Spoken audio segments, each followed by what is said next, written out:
รรมกถามื้อนี้จะเน้นไปที่พระสงฆ์สามเณรเฮาเพราะเป็นผู้นำเป็นทายาทอันใกล้เป็นองค์หนึ่งของพระรัตนตรัยเพราะฉะนั้นจริงสังวนาสาธยายธรรมไปที่พระสงฆ์เฮาซุ่มคุณแม่ขาวคุณแม่ซี่เฮากับฟังไปนะเนาะถือว่าเป็นนักบวชคือกันบวชประพฤติพรหมจรรย์5 มื้อ10 มื้อที่นี่ขออนุโมทนานำพระนักศึกษาดังที่ได้กล่าวแล้วว่าพวกเขาได้เรียนได้ศึกษาปริยัติมาแล้วได้หู้เพิ่นเอิ้นว่าคันธทุระเฮ็ดเวียกทางการศึกษาทำเรียนมาแล้วนำมาประพฤติปฏิบัติโตวิปัสสนาธุระหรือว่าปฏิบูชาการปฏิบัติบูชาการปฏิบัติวิปัสสนาธุระคือการอบรมจิตตัวนี้เป็นสิ่งที่สำคัญต้องให้ควบคู่กันไปกับคันธธุระเฮาจริงจะเป็นผู้เจริญในธรรมในวินัยอันนี้ถ้าเฮียนศึกษาแล้วบ่ปฏิบัติเฮาก็จะได้แต่ปัญญา2 อย่างคือสุตตปัญญาปัญญาอันเกิดจากการฟังการศึกษาและก็จินตปัญญาปัญญาอันเกิดจากการพิจารณาตามการศึกษาแต่ยังบ่ได้ภาวนาปัญญาอันผู้แจ้งนั่นมันจะเกิดแต่ญาณ2เบื้องต้นคือสุตตญาณจินตญาณนั่นก็ขึ้นกับความฉลาดถ้าบ่ฉลาดก็ญาณเหล่านี้ก็บ่เกิด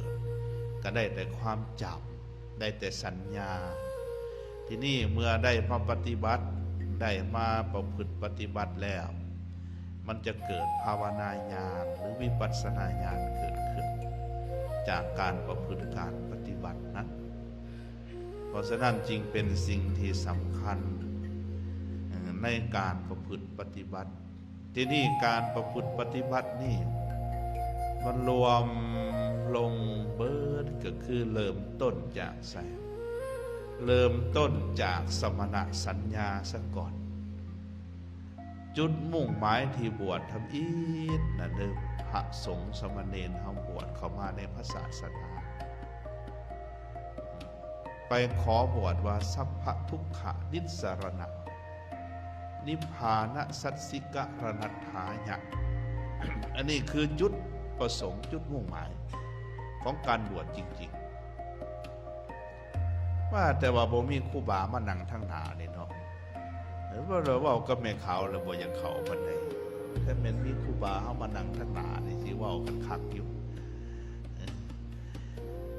จุดประสงค์ของการบวชจริงๆเนี่ยแม่นตัวนั้นสัพพทุกขนิสสรณะขอบวชเพื่ออย่างเพื่อสิทธิ์เอาความทุกข์ออกนิสสรณะแปลว่าสิทธิ์ออกหู้อยู่ที่สิทธิ์คุณซุ้มคุณแม่หู้อยู่ดอกผู้เฒ่าภาษาลาวเดิมว่าสิทธิ์ออก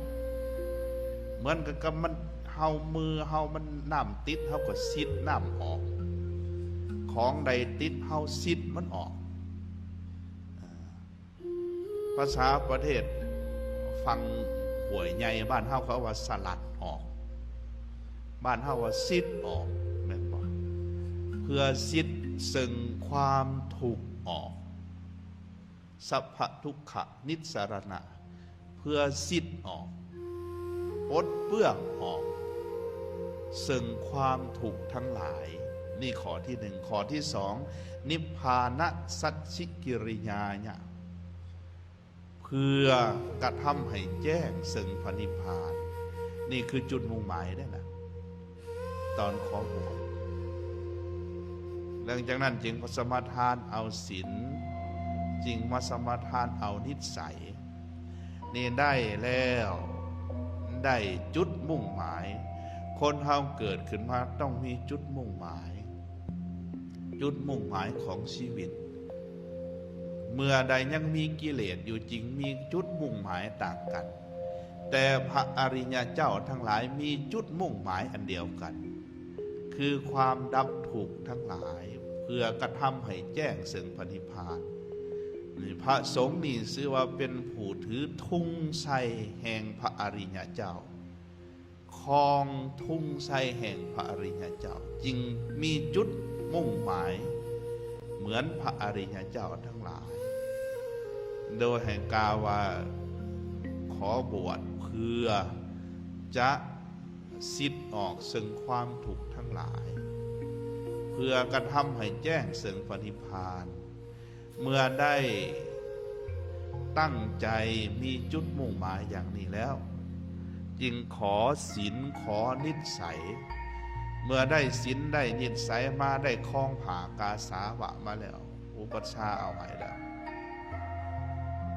จึงมีเปลี่ยนจากสัญญา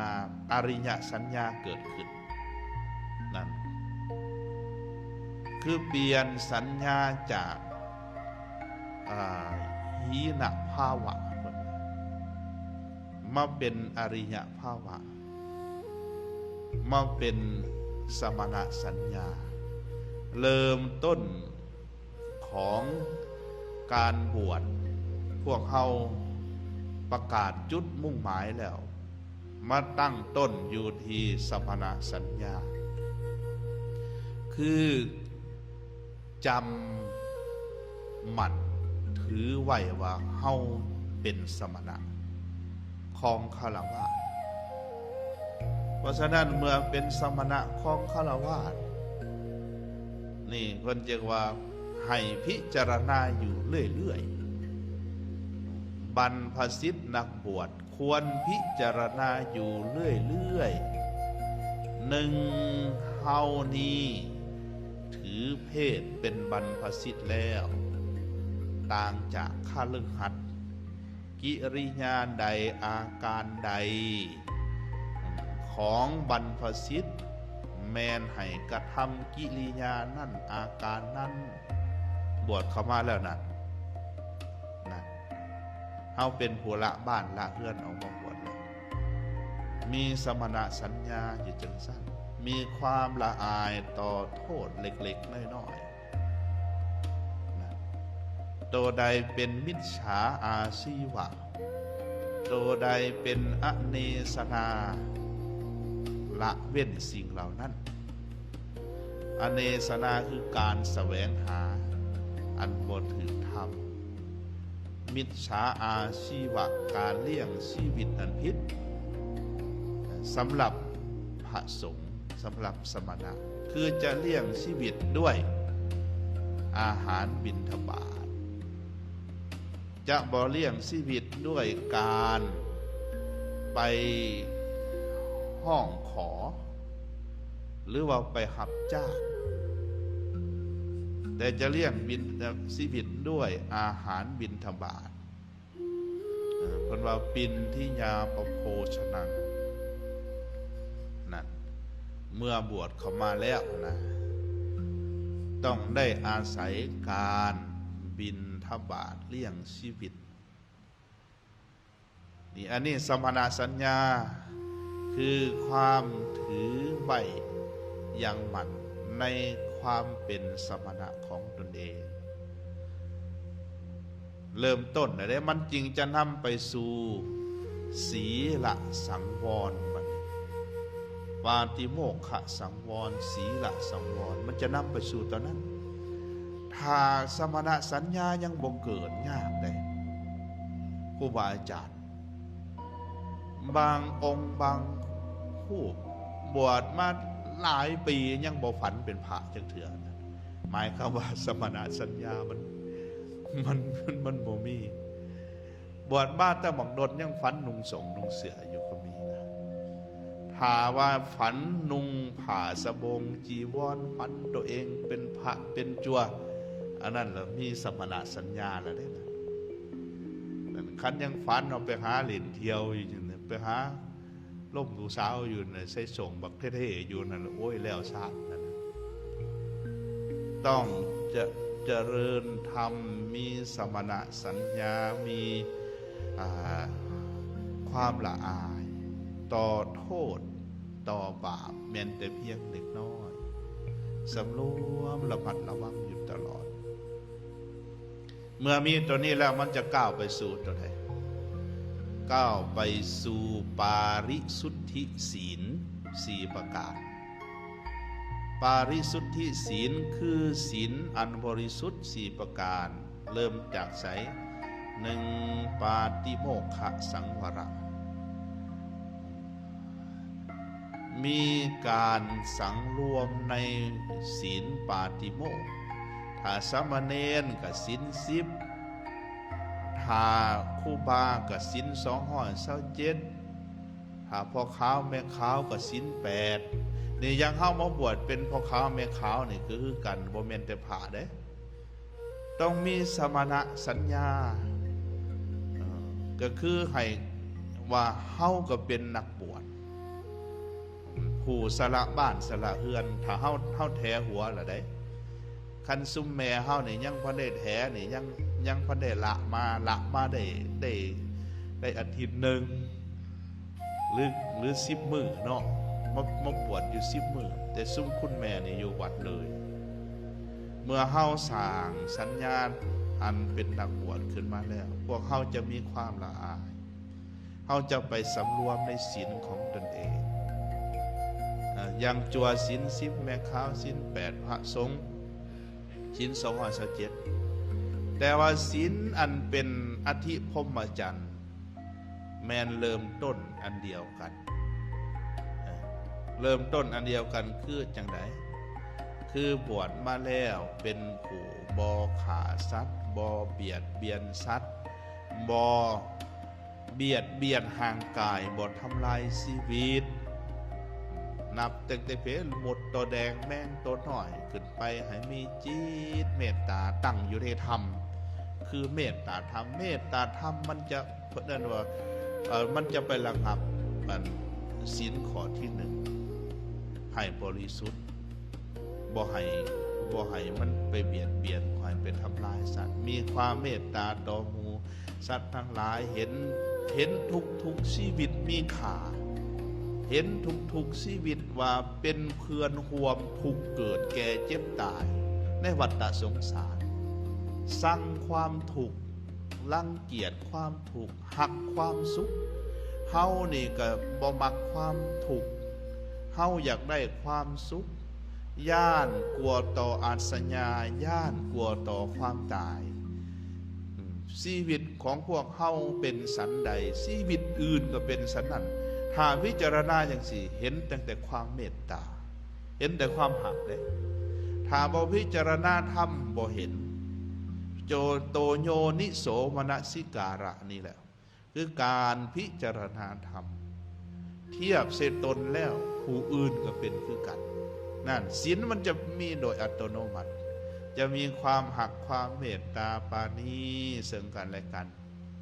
อย่าบ่เบียดเบียนกันบ่ทำหายกันเห็นทุกชีวิตเหมือนกันเบิดคือมีความแก่ความเจ็บและความตายทีนี้สำรวมในศีลข้อ2บ่ลักบ่ขโมยบ่ถือเอาของที่บ่ได้ให้เหมือนพวกโจรโดยอาการของโจรและขโมยอาการของโจรขโมยคือจังได๋จับเอาของไปโดยที่บ่ได้รับอนุญาตโดยที่บ่ได้ให้นั่นเพิ่นเรียกว่าอาการของโจรและขโมยเพราะฉะนั้นบวชมาแล้วต้องตั้งอยู่ในศีลข้อนี้ให้ดีเพิ่นว่านับตั้งแต่หญ้าเส้นหนึ่งพุ่นขึ้นไปได้อันเพิ่นเว้าอยู่ในอันอนุสาสน์8นะเป็นถึงขนาดนั้นให้ไม้นั่นเพิ่นไม้ถึงให้สังรวมระมัดระวังบ บ่ถือเอาของที่บ่ได้อนุญาตบ่ถือเอาของที่บ่ได้ให้นี่ยังของในวัดในว่าก็คือกันเฮาอยากได้หยังนี่ต้องขอจากสงฆ์พระสงฆ์สมณเณรก็คือกันพ่อขาวแม่ขาวเฮาก็คือกันบ่ต้องกาออกตนญาติโยมเด้ขนาดสงฆ์นำกันนี่จะเอาอันใดของสงฆ์ต้องอนุญาตจากสงฆ์ต้องออกปากขอน้ำเพิ่นก่อนขออนุญาตจากสงฆ์เพิ่นเอาให้อย่างเอาเพิ่นบ่ให้แล้วก็บ่เป็นอีหยังหั่นนะเพิ่นก็ให้อยู่ดอกเพราะว่าของสงฆ์ก็คือเพื่อสงฆ์ทั้งปวงออกตนญาติโยมนี่แห้งบ่ต้องเว้าเลยถ้าไปถือเอาโดยพละการเป็นกรรมเด้ขนาดวันหนึ่งพระมหาโมคคัลลานะพ่อด้วยพระลักษณะลงมาจากเขาคิสกูฏพระมหาโมคคัลลานะเพิ่นแย้มเพิ่นยิ้มน้อยๆนะพระอรหันต์เพิ่นจะบ่หัวเตอะหัวเตินบ่หัวเห็นแขวคือเฮาได้เด้อนี่ธรรมดาของพระอรหันต์นั่นหนึ่งเมื่อฟ้าผ่าลงมาใกล้ๆก็บ่ตื่นตกใจนี่อันนี้เป็นธรรมดาของพระอรหันต์นั่นเมื่อเวลาดีใจก็บ่หัวเตอะหัวเตินเมื่อเวลาเสียใจก็บ่ห้องไห้พายน้ำตาพระอรหันต์น่ะเมื่อเพลิดเพลินในธรรมจะยิ้มน้อยๆเท่านั้นไหนนั่นอันนี้คันยังหัวเตอะหัวเตินยังห้องไห้อยู่ยังบ่แม่นนั่นน่ะแต่เฮาก็บ่ฮู้หรอกคุณทำภายในเพิ่นแต่เบิ่งอาการทั้งนอกนี่ฮู้ได้ผ้าพาบ่สะทกสะท้านบ่ตื่นตกใจเพราะกิเลสอันเฮ็ดให้เกิดความหวาดหวั่นมันบดไปกิเลสคือโลภะอันเฮ็ดให้หัวอันเฮ็ดให้ยิ้มกิเลสคือโมหะอันเฮ็ดให้ห้องให้มันเบิดแล้วพระอรหันต์โลภะโทสะโมหะนั่นเพิ่นยิ้มน้อยๆพระลักษณะเพิ่นเห็นเพิ่นว่าพระผู้เป็นเจ้าผู้มีอายุทานยิ้มอย่างน้อยโอ้ยไปเฝ้าพระพุทธเจ้าแล้วเขาน้อยสิบอกไปบิณฑบาตฉันเขาแล้วตอนภาคบ่ายไปเฝ้าพระพุทธเจ้าเพิ่นกระถามเพิ่นว่าเขาน้อยเห็นเพศโตนั่น3 คาวุธบ่แม่นอันโตมันนั่น24 โยชน์เพิ่นว่าได้มาในหัวเป็นกาหัวนั่นเป็นกาโตเป็นคนวันนี้ศพของกานั่น3 คาวุธ1 โยชน์นี่คือ 8,000 วา3 คาวุธนี่4 คาวุธจะเป็น1 โยชน์4 คาวุธก็3 คาวุธก็ 6,000 วาศพกานั่นผู้ที่3 คาวุธบินไปในอากาศไฟไหม้ห้องอากไปเขาน้อยเห็นว่าโอ้หมู่สัตว์ทั้งหลายมีอัตภาพแบบนี้ก็มีเนาะเพิ่นว่าเห็นแล้วเพิ่นก็เลยยิ้มจังหน่อยมันสลดใจเด้ว่าคนหมู่สัตว์ที่มีอัตภาพแบบนี้ก็ยังมีพวกเฮาบ่เห็นในส่วนหลายเฮาเห็นแม่นส่วนหลายเฮาบ่เห็นเฮาเห็นส่วนหน่อยหมู่สัตว์นะเห็นเท่าที่ตาเห็นได้นี่แหละแม่นบ่ล่ะอันตานี่กลางคืนถ้ามืดๆก็บ่เห็นคือกันอีกแล้วบัดนี้แม่นบ่ล่ะเห็นเท่าที่เห็นได้แต่พระอรหันต์เพิ่นมีตาปัญญาเพิ่นมีตาทิพย์พระลักษณะก็เลยว่าเอาขาน้อยคือบ่เห็นสิคือไปเห็นแต่อัญญาไปเห็นแต่ญาถานขาน้อยบ่คือบ่เห็นว่าซั่นบ่อวดอุตริละบ่พระพุทธเจ้าพระองค์ว่าโมคคัลลานะบุตรของเฮาเป็นผู้มีตาเฮาก็เห็นคือกันเพิ่นว่ามือเฮาตัดสหูนั่งอยู่ใต้ต้นพระศรีมหาโพธิ์นั่นแต่เฮาบ่เว้าพอเว้าไปแล้วมันบ่มีพยานผู้ที่บ่เชื่อแล้วมันสิเป็นกรรมนำไปสู่อบายวันนี้โมคคัลลานะเป็นพยานบุตรของเฮาเป็นพยานแก่เฮาเพิ่นเลยกล่าวกรรมบุพกรรมของเพศตัวนั้นในศาสนาพระพุทธเจ้าพระนามว่ากัสสปะ เพิ่นเกิดเป็นกาอาหารที่กระเจ้าถวายแก่สงฆ์ประชาชนเอาอาหารที่จะนำไปถวายแก่สงฆ์นั้นตั้งไว้อยู่ในโต๊ะเพื่อสิเอาจุดมุ่งหมายคือว่าจะเอาอาหารนี่ถวายแก่สงฆ์กาเพิ่นเลยอยู่ในต้นไม้บินปุ๊บมาซบเอา2-3 เถื่อกรรมตัวนั้นให้ไปใหม่อยู่ในอบายแล้วมดกรรมเบาบางแล้วมาเกิดเป็นเพศมีอัตภาพแบบนั้นนั่นสำนั่นหนึ่งได้นั่นเพราะฉะนั้นตัวศีลขอนี่ก็สังรวมระมัดระวังออกตนญาติโยมเฮาก็คือกันเนาะอันเวลามาวัดมาว่าหรือว่าไปวัดไปว่าสู่ทางอื่นใดเฮาจะเอาอันใดกับขออนุญาตนำเพิ่นจะบ่ได้เป็นกรรมพระสงฆ์เพิ่นบ่ตนีดอกเนี่ยทานเจ้าอธิการวัดเนี่ยทานวอนเพิ่นก็บ่ตนีดอกมันมีเพิ่นก็เอาให้นั่นแหละที่แสดงเพิ่นสิบ่เอาให้แม่นบ่ยากที่นั้นมันบ่มีนี่แหละนะใส่ตามอัตภาพนั่นแหละทีนี้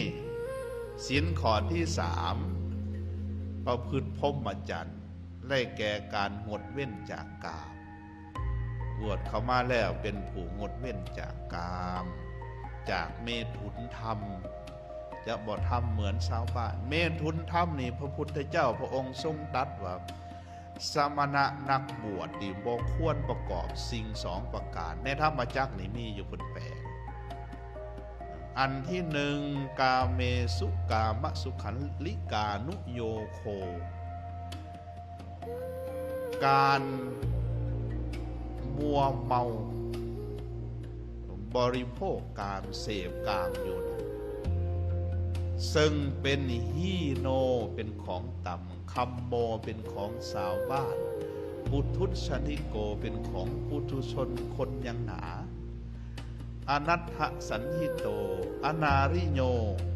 บอแมนของพระอริยเจ้าอนัตถสันหิโตบอเป็นประโยชน์นี่ละข้อที่1นั้นบวชเข้ามาแล้วอันที่2อัตตกามะอัตตกิละอัตตกิละมัฐานุโยโคคือการทรมานตนทรมานตนแบบไหนในสังคมอินเดียเดี๋ยวนี้ก็ยังมีตั้งแต่ 2,000 กว่าปีพุ่นก็เป็นมาจนเดี๋ยวนี้ก็มีเขาเฮ็ดจังได๋เขาทรมานตนอันพวกเฮานี่สันเขามื้อละเทื่อโอ้ยเพิ่นบ่แม่นทรมานดอกอันนี้เฮาทรมานกิเลสแต่เขาทรมานกายเขาเฮ็ดบ่ได้อินเดียไปฝังตัวเองอยู่ในขี้ดินฝังคาคอเนี่ยเอาแต่หน้านี่มาเงยแผ่ทรมานตนนะเขาว่าไปละกิเลสบางพวกนี่ก็บ่ใส่เสื้อใส่ผ้าเปื่อยเลยเขาว่านุ่งเสื้อนุ่งผ้าก็ยังมีกิเลสปะมันเลยบาดนี่เอานักเข้ากระคักมันบางพวกนี่กำมืออยู่จังซี่ยืนขาเดียวแล้วก็กำมือจนเล็บมันสอดออก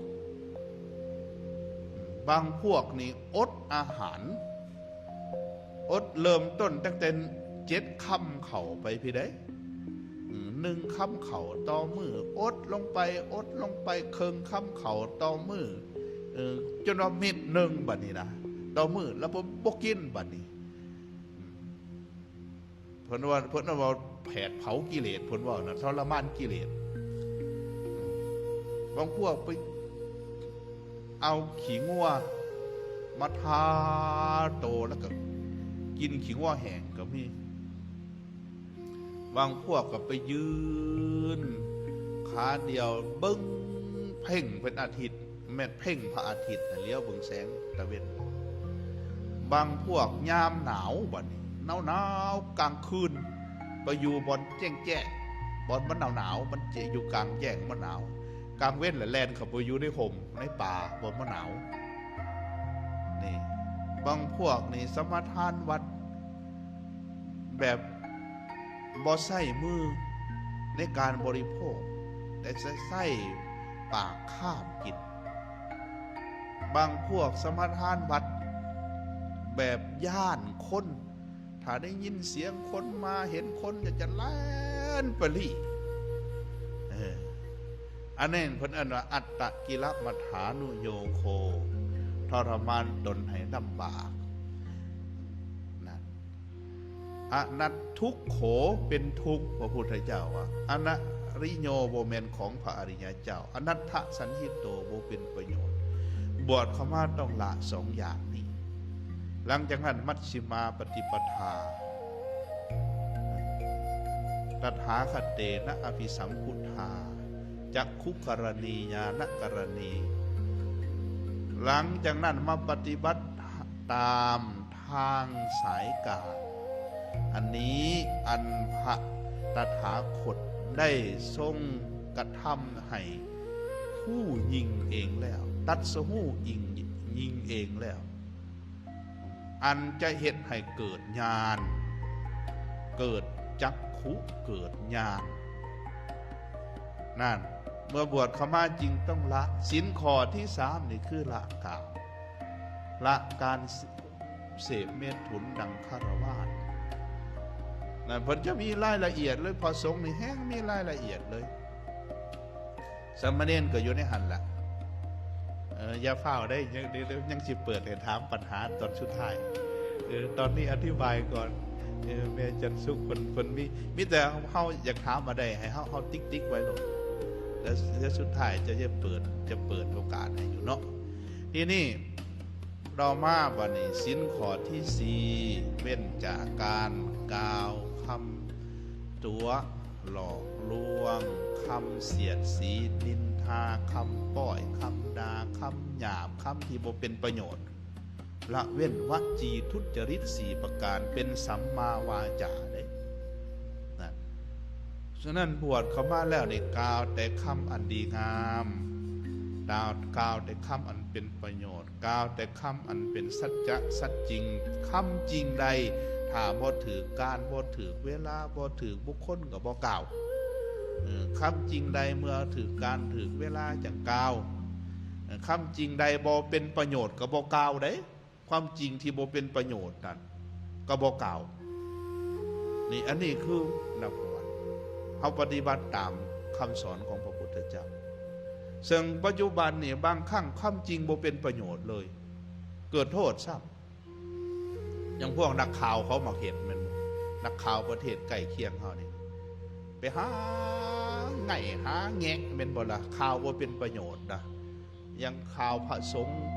เหตุเสียเหตุหายนี่นะพระสงฆ์เป็น2-3 แสนองค์หนึ่งเหตุเสียเหตุหาย2-3 องค์ไปงัดไปไง่เพิ่นว่าเปิดกาบไม่ไง่หาขี้เข็บ แม่นบ่เอามาตีมาเผยแผ่ฮู้เบิดเพิ่นเฮ็ดอีสังแม่นบ่ล่ะเป็นประโยชน์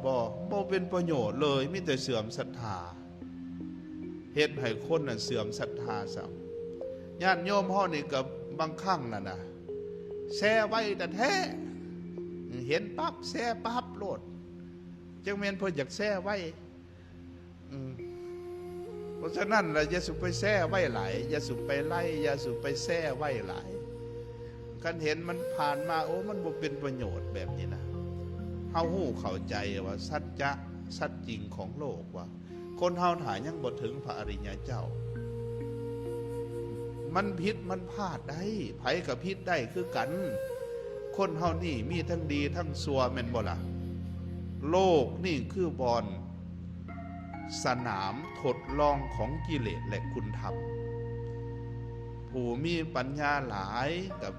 ฝึกฝนพัฒนาตนจนถึงความเป็นพระอริยะหลุดพ้นจากทุกข์ผู้ที่ปัญญายังกลางก็ได้ซ้ำหนึ่งผู้ที่ปัญญายังอ่อนก็พ่ายแพ้ไปมันเป็นธรรมดาเฮาฮู้สัจจะสัจจริงบ่แม่นบวชเข้ามาแล้วเป็นพระอริยะโลดแม่นบ่ล่ะมันก็ต้องมาฝึกมาหัดเอาให้มันดีให้มันงามส่วนหนึ่งห้อยตั้งแต่ยังบ่บวชแม่นบ่เขามาบวชแล้ว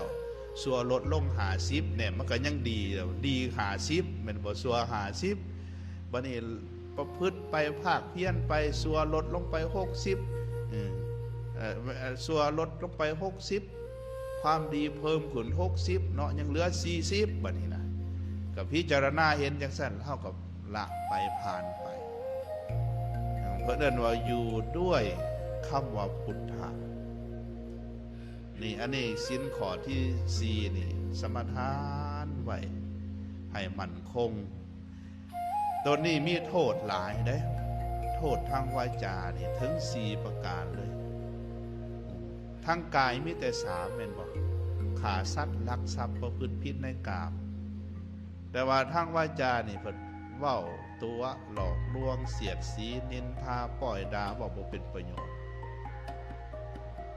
โอละยากเติบอยู่ได้ตัวนี้ก็ได้ขั้นบ่ประพฤติปฏิบัติบางคนในละตัวหลอกลวงได้แต่พอละเสียดสีนินทาน่ะบ่ได้มักแต่แท้คันได้ยินนินทากันแม่นบ่ล่ะผู้มักก็หูตั้งใส่เลยคันว่านินทากันนะครับผู้นั้นเป็นจังซั่นผู้นี้เป็นจังซี่ฮู้เบิดบัดเจ้าของผลบ่ฮู้มันก็เป็นจังซั่นทีนี้โตคำหยาบนี่ก็พอละได้อยู่บวชเข้ามาแล้วสิไปเว้าเหมือนชาวบ้านก็บ่ได้ว่าแต่คำอ่อนโยนว่าแต่คำสุภาพแต่คำอันดีอันงามทีนี้ศีลข้อที่5เอาเว้นจากการเสพการดื่มของที่มันมึนเมาเป็นสิ่งเสพติดหมดเว้นสิ่งเหล่านี้ศีลข้อที่6เว้นจากการบริโภคอาหารในเวลาวิกาลศีลข้อที่7เว้นจากการเบิ่งการเล่นมหรสพคบงันสิ่งที่เป็นขาศึกต่อกุศลสิ่งใดเป็นขาศึกต่อกุศลอย่างพวกเพลงพวกลำพวกนั่งพวกละครนี่ลองไปเบิ่งเด้อเฮาไปเบิ่งละครแต่ก่อนทั้งแต่รุ่นถ้าเฮาเราเบิ่งหมอลำเหลืองมันย่ามนางเอกไห้ก็ไห้น้ำเขาก็ถึกแม่นบ่ล่ะยามตัวโกงออกมาก็โอ้ยพออยากตีตัวโกงก็เพราะแห้งแม่นบ่ล่ะ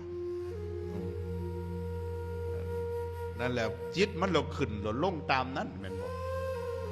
จิตเศร้าจิตโศกจิตโลภจิตโกรธจิตหลงอยู่หั่นในสมัยหนึ่งมี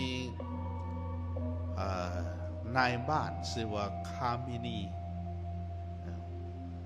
นายบ้านชื่อว่าคามินีอิตตาลักคามินีเราไปถามพระพุทธเจ้าตาลักคามินีเล่างามเล่าหล่อผิวพรรณงามเป็นผู้ชายที่หล่อวัดสันสไปมีความสามารถเก่งในทางด้านการแสดงเพราะเขาเจ้าเป็นตระกูลแสดงผิวพรรณงามเอื้อนวัตตาลบุตรตาลบุตรเป็นลูกของอิตตาละมีผิวพรรณงามเหมือนบักตาลสุกเล่าหน้าตาดีเวลาไปแสดงเนี่ยโอ้ยคนพากันโฮพากันห้องพากันให้ของขวัญพวงมาลัยเงินจนค้นไปบวาดบวไหวเอาเส้นเลยวันหนึ่งไปแสดงอยู่เมืองราชคฤห์วันนี้มันยังเว้นอยู่คนเลยได้ว่าโอ้พระพุทธเจ้าเป็นบุรุษเอกเสด็จอุบัติเกิดขึ้นในโลกตัดสมโหชอบได้โดยพระองค์เองเป็นมุนีเฮาสิเข้าไปเผาคนซะก่อนเลยเข้าไปเผาพระพุทธเจ้าไปไหวแล้วก็ถามขาดแต่พระโคดมผู้เจริญข้าน้อยได้ยินมาอย่างนี้อาจารย์ก็ดีปราจารย์ก็ดีของข้าน้อยได้กล่าวว่าผู้ใดได้มีความสามารถแสดงฟ้อนลำคับห้องเก่งให้แก่คนทั้งหลายได้ซื่นได้สมได้มวลคนเหล่านั้นหลังจากตายพอกายแตกจักไปสู่สวรรค์ชื่อว่าปหาสะเรื่องนี้พระโคดมผู้เจริญมีความเห็นอย่างใดกล่าวอย่างใดพระพุทธเจ้าเพิ่นห้ามเลยเพิ่นห้ามถามเพิ่นว่ายุดไว้ก่อนเถอดท่านละบุตรอย่าถามตถาคตเรื่องนี้แล้วก็ถามอยู่หัน2-3 เทื่อแล้วพระองค์ก็เลยว่าเฮาห้ามทานแล้วแต่ทานยังจะถามอยู่เพราะฉะนั้นเฮาจะพยากรณ์เพิ่นว่าผู้ใดฟ้อนลำขับห้องแสดงตลกโปกฮาเอาคำจริงแน่คำบอจริงแน่ มาแสดงให้คนทั้งหลายคนที่บ่มีความโลภก็เกิดความโลภคนบ่มีความโกรธก็เกิดความโกรธคนที่บ่มีความหลงก็เกิดความหลงคนที่มีอยู่แล้วแห่งเพิ่มพูนขึ้นคนเหล่านั้นหลังจากตายพอกายแตกจะไปสู่นรกชื่อว่าปหาสะถ้ามีความเข้าใจว่าเหตุจังชั้นแล้วจะไปสู่สวรรค์ชื่อว่าเป็นมิจฉาทิฏฐิดูก่อนคามินีพูดว่าคนที่เป็นมิจฉาทิฏฐิมีคติสองอย่างคือไปสู่อบายภูมิและไปเกิดเป็นสัตว์เดรัจฉานเราได้ฟังจากสันเราให้เลยได้พระพุทธเจ้าพระองค์แล้วว่าเป็นยังทานจริงให้เฮาก็ห้ามทานละเด้ในเบื้องต้นเขาน้อยบ่ได้ให้เสียใจย้อนพระองค์ตอบวันนี้เขาน้อยเสียใจว่าเขาน้อยฟังอาจารย์ปราจารย์มาเขาน้อยแล้วเข้าใจแบบนั้นเราเลิกได้เราขอบวชในธรรมวินัยบรรลุธรรมเป็นพระอรหันต์นะเพราะฉะนั้นห้องล่ำทำเพลงอีสังนี่นักแสดงทั้งหลายนะถ้าแสดงอะไรเหตุให้คนอยู่ซื่อๆกับคนอยากหายนี่นะว่าจะไปปกติมันมีความโลภความโกรธความหลงอยู่แล้วมันบอกบัดไปเบิ่งแล้วมันเดือดโลภขึ้นกว่าเก่าโกรธขึ้นกว่าเก่าหลงขึ้นกว่าเก่าของมีอันนี้เป็นกรรมได้อันนี้ว่าตามหลักธรรมเนื้ออันนี้มีอยู่ในสังยุตตนิกายคามินีสังยุตนี่ตัวนี้ตัวหนึ่งที่นี่อันทาผู้ใดบัดนี้ฟ้อนลำขับห้องยังมีงานผาป่ายังมีงานกฐินละเพิ่นแห่ละฟ้อนบูชานั่นเด้อตัวนี้พวกนี้ได้บุญส่วนหนึ่งเวลามีเหตุบุญเหตุทานเพื่อว่าหลินสาธุกีฬาฟ้อนบูชาหรือว่าเหตุให้มันเกิดกุศลน่ะคนเหล่านี้หลังจากตายพอกายแตกแล้วจะไปเกิดเป็นเทวบุตรเทวดาอยู่ในสวรรค์สั้นจาตุอยู่พวกเทวบุตรเทวดาประเภทคนทันพวกเทวบุตรเทวดาพวกนี้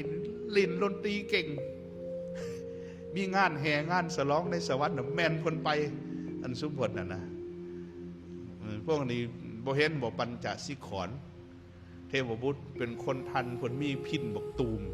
พินผลงามเหมือนกันกับสีบกตูมสุกผมเป็นพินบกตูมที่จริงว่าสิเทศน้อยเดียวได้มันนี่รวมมาหลายแล้วเอาเจ้าไหนสีเกี่ยวลงไปมันจบซะก่อนทีนี้เพราะฉะนั้นศีลข้อ7นั่นคืองดเว้นจากสิ่งที่เป็นขาศึกแก่กุศลคืองดเว้นจากการฟังเพลงฟังลำการขับห้องทั้งหลายทั้งปวงการเบิ่งมหรสพขบกันนะอันที่8วันนี้เด้อคุณแม่ขาวก็คือการในเว้นจากการใส่เครื่องประดับประดาตกแต่งใส่ต่างก็จอดหูใส่สอยใส่ประลักแขนหรือว่าท่าแป้งแต่งโตนะประทัดประเทืองผิวอยู่ในภาษาบาลีว่ามาลาคันทวิเลปณธารณมันทระนันมาลากระดอกไม้คันทวิเลนะของกินพวกกินหอมสิ่งที่ไม่กินหอมปณธารณมันทระ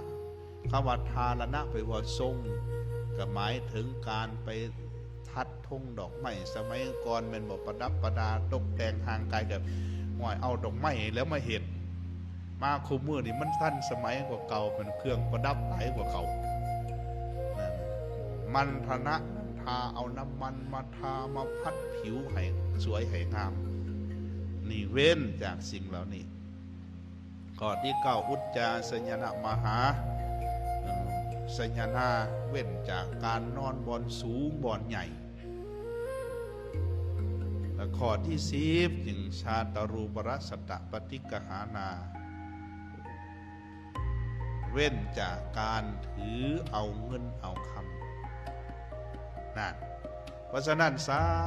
รวมศีลตัวนี้ไว้ด้วยดีทั้งแม่ขาวก็ดีทั้งสามเณรแม่ขาวนี่ข้อที่10บ่มีฮอดแต่ข้อที่9แต่สามเณรมีฮอดข้อที่10พระสงฆ์ก็ต้องได้สมาทานได้เถือตัวนี้เอิ้นว่าปาติโมกขสังวรศีล ต่อมาละอินทรียสังวรศีลบวชเข้ามาแล้วสำรวมตาสำรวมหูสำรวมดังรีดกายใจไว้ด้วยดีนั่นอยู่ในสมณะสัญญาสมณะสาหูสีเลี้ยวไปข้างหน้าสีเลี้ยวซ้ายแลขวามีสติสำรวมตาไว้ดูดีบ่แม่นเลี้ยวเบิ่งเบิดอีหยังกับใจลอยไปเบิดบ่แม่นแบบนั้นได้เพิ่นให้จำได้ครูบาอาจารย์เพิ่นสอนให้ทอดตาไปสัวสามแอกเพิ่นว่าได้เวลาย่างไปนะพระสงฆ์เฮานั้นอันนี้เฮาเฮ็ดจังซี่นั่นเฮ็ดไปเพื่อหยังเฮ็ดไปเพื่อสำรวมเพื่อฝึกกายฝึกใจถ้าบ่ฝึกกายฝึกใจเฮานี่บ่ได้เลยนั่นเวลาฟังเสียงก็คือกันเวลาดังถือกินคือกันเวลาลิ้นซิมรสก็คือกันสร้างรวมไว้บ่ให้มันเกิดความพอใจและบ่พอใจบ่ให้มันเกิดอภิชฌาและโทมนัสสังนี่คือบ่ให้มันเกิดความพอใจติดยินดีและบ่ให้มันเกิดความบ่พอใจรังเกียจนั่นมีสติอันนี้เป็นอินทรียสังวรศีลศีลคือการสำรวมอินทรีย์ทีนี้ต่อไปบัดนี้อาชีวะปาริสุทธิศีลศีลคือการเลี้ยงชีวิตอันถูกธรรมบวชเข้ามาแล้วอาศัยห่มนุ่งห่มผ้ากาสาวะนุ่งผ้าไตรจีวรเท่านี้แล้วนะจะบอกไปนุ่งแบบชาวบ้านเหมือนชาวบ้านไปใส่ส่งไปใส่เสื้อเป็นไปนั่นบ่ได้ได้เลยคุณแม่ขาวคือกันเด้อนุ่งมาแล้วบวชมาแล้วยังไปใส่ทั้งสีลายสีแดงสีด่างอยู่บ่ได้ได้นะเขาก็ซ้ายเด็ดสีขาวเขาเนี่ยเนาะคุณแม่ขาวสักทีว่าบ่ซั่นนะบวชคือกันนั่นแหละก็ใส่ผ้าเฮานี่แหละนะแล้วก็เลี้ยงชีวิตด้วยยังด้วยบิณฑบาตออกบิณฑบาตเลี้ยงชีวิตแล้วก็อยู่ในสถานที่สงบในสมัยก่อนก็นึ่งไปอาศัยอยู่ในเหงาไม้เขตป่าอาศัยอยู่ในป่าซ่าอาศัยอยู่ในเฮือนวางบ่อนมันสงบอาศัยอยู่ในธรรมมาปัจจุบันนี้เฮามีวัดก็อาศัยอยู่ในกุฏิวิหารอันเป็นที่สงบเจริญธรรมภาวนาที่แล้วก็สัญญาดองด้วยน้ำมูดเนาแต่สมัยก่อนน่ะสัญญาดองด้วยน้ำมูดเนาเพื่อเฮ็ดให้มันขับถ่ายให้มันระบายบ่ให้ห่างกายมันมักหมมด้วยสารพิษทั้งหลายมาสมัยปัจจุบันนี่ก็เฮาก็ดูแลเบิกแยงสุขภาพตามอัตภาพนะทีนี้ศีลข้อที่สี่บัดนี้ปาริสุทธิศีลข้อที่สี่ปัจจยสันนิสิตศีลคือการพิจารณาปัจจัยสี่แล้วจึงบริโภคและแก่ผ้าไตรจีวรคุณแม่ขาวกับผ้าขาวเฮาออกต้นยันโยมกับเสือผ้าอาหารที่บริโภคที่สันบ่อนอยู่บ่อนพักบ่อนอาศัยยาหักษาโรคพิจารณาดีแล้วจึงบริโภคได้บ่แม่นว่าบริโภคด้วยตัณหาด้วยมานะและทิฏฐิชาวบ้านเขาเจ้าบริโภคแบบนั้นบริโภคอย่างไรบริโภคด้วยตัณหามานะและทิฏฐิเอาคันว่าทื่อพื้นนุ่งผ้าจังไดนุ่งอวดกันมันบ่ยี่ห้อนั่นแบรนด์นี่กระเป๋าซื้อๆนะเดี๋ยวนี้กระเป๋าน้อยๆไอ้แง่คนนี้นะปักแพงบางคนไปซื้อของปลอมมาพวกที่เคยใส่ของแท้ดูถูกกันแบบนั้นนะบ่ยอมมาดิหาเงินเอาสันสิซื้อของแท้มาใส่กระเป๋านึงเป็นหลายตื่นเป็นบ่กระเป๋าได้หน่อยคนนะอันสินเสื้อผ้าก็คือกันได้นะอันนี้ว่าพื้นเครื่องนุ่งวันนี้อาหารได้บาทนี่ได้โอ้ยอาหาร ยี่ห้อเกียรติตำอาหารนี่อาหาร VIP ประโดนไปแบ่งส้นสั้นกันฮอดอาหารแต่ในความเป็นจริงละอาหารคือหยังบริโภคเข้าไปเพื่อหยังเพื่อดำรงอยู่ของห่างกายแม่นบ่เพื่อบ่ให้มันทุกขเวทนาทั้งของเก่าทั้งของใหม่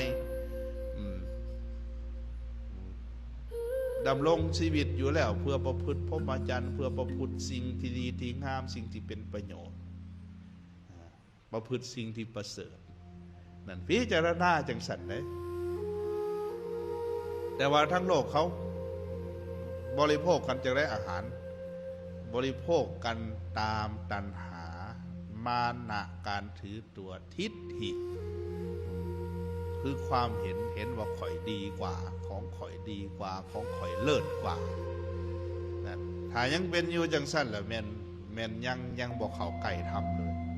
พิจารณาที่อยู่อาศัยก็คือกันกุฏิวิหารบอนอยู่บอนอาศัยเอาอาศัยอยู่เพื่อประพฤติธรรมเพื่อเจริญภาวนาโบแมนอาศัยอยู่เพื่ออวดเพื่ออ้างโอ้ทั้งโลกเขาเนี่ยบ่ต้องว่าแล้วจนนั้นนะก็เจ้าอาศัยอยู่ด้วยตัณหามานะทิฏฐิผู้มีก็อวดผู้บ่มีก็ไปหาตั้งแต่ให้มีผู้มีก็ดูถูกผู้บ่มีมันเป็นธรรมดานั่นคือเรื่องของโลกที่นี่ยาหักษาโลกก็คือกันยาหักษาโลกคือบำบัดพยาธิแต่คู่มือนี่บ่ยาละหักษาโลกนะส่วนหลายมีแต่เอามาปรุงแต่งตัณหามานะเลยทิฏฐิกินยาตัวนั้นก็สีขาวกินยาตัวนี้แหละสิหุ่นดีกินยาตัวนี้แหละสิสูงเขาโฆษณาซื้อบัตรผู้ขายยาก็ยังเตี้ยอยู่เขายังระบบพิจารณาจะตีเห็นว่ากันเลยเนาะนั่นแหละโฆษณาละเอาเลยมาเดี๋ยวเป็นโบราณบักแพงๆก็เอามันเป็นอย่างสั่นเนี่ยทีนี้เมื่อเฮามีศีลจังสี่แล้วตั้งอยู่ในศีลจังสี่แล้วพระพุทธเจ้าว่าเมื่อ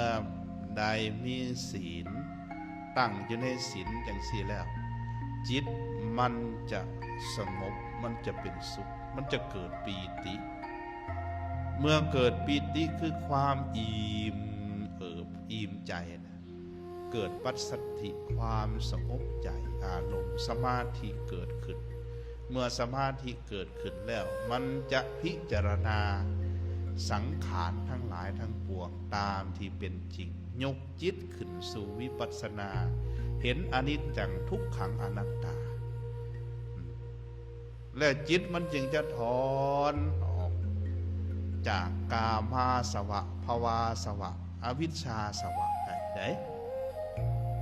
นี่อันนี้เขาจึงจะก้าวไปสู่จุดหมายของการบวช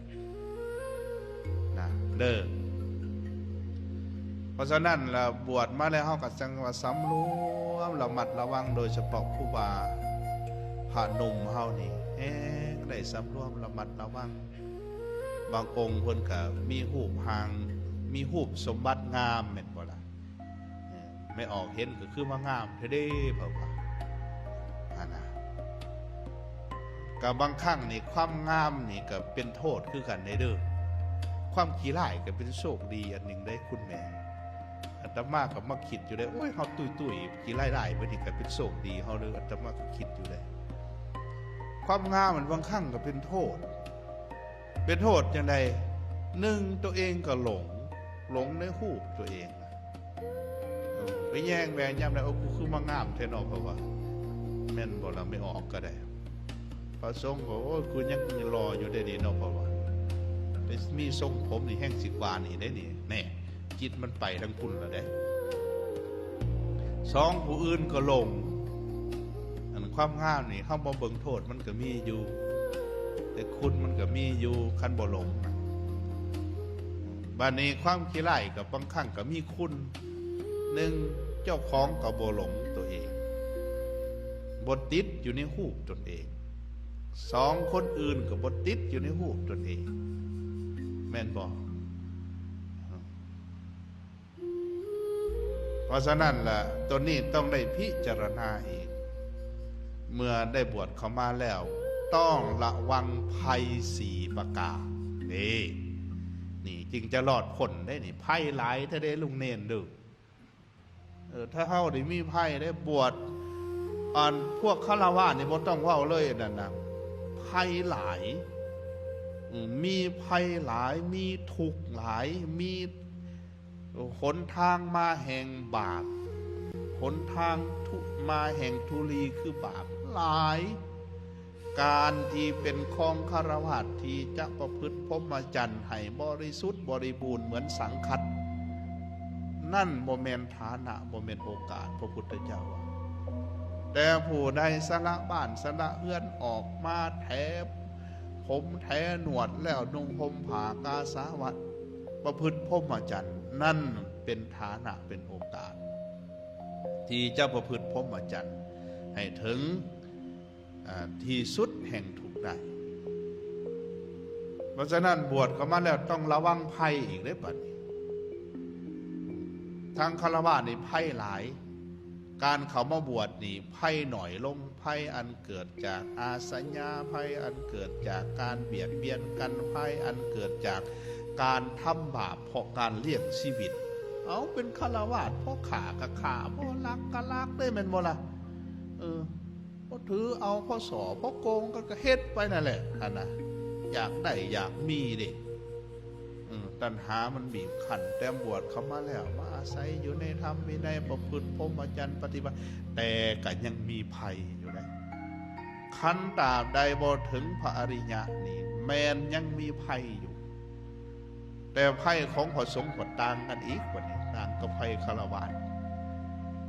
ภัยของลุงเนนภัยอันที่หนึ่งคือหยังภัยเกิดจากน้ำวน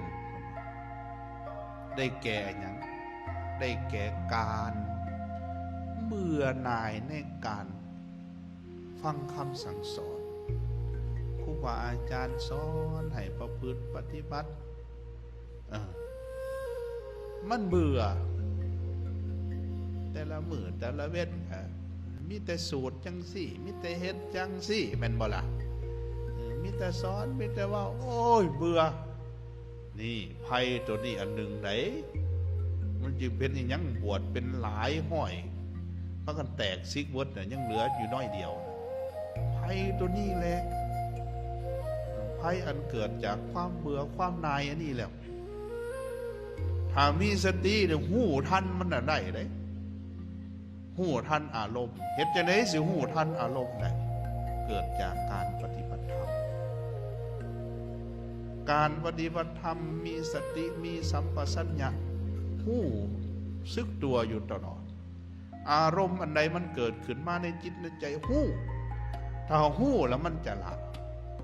อันที่มันบ่ละเพราะมันบ่หู้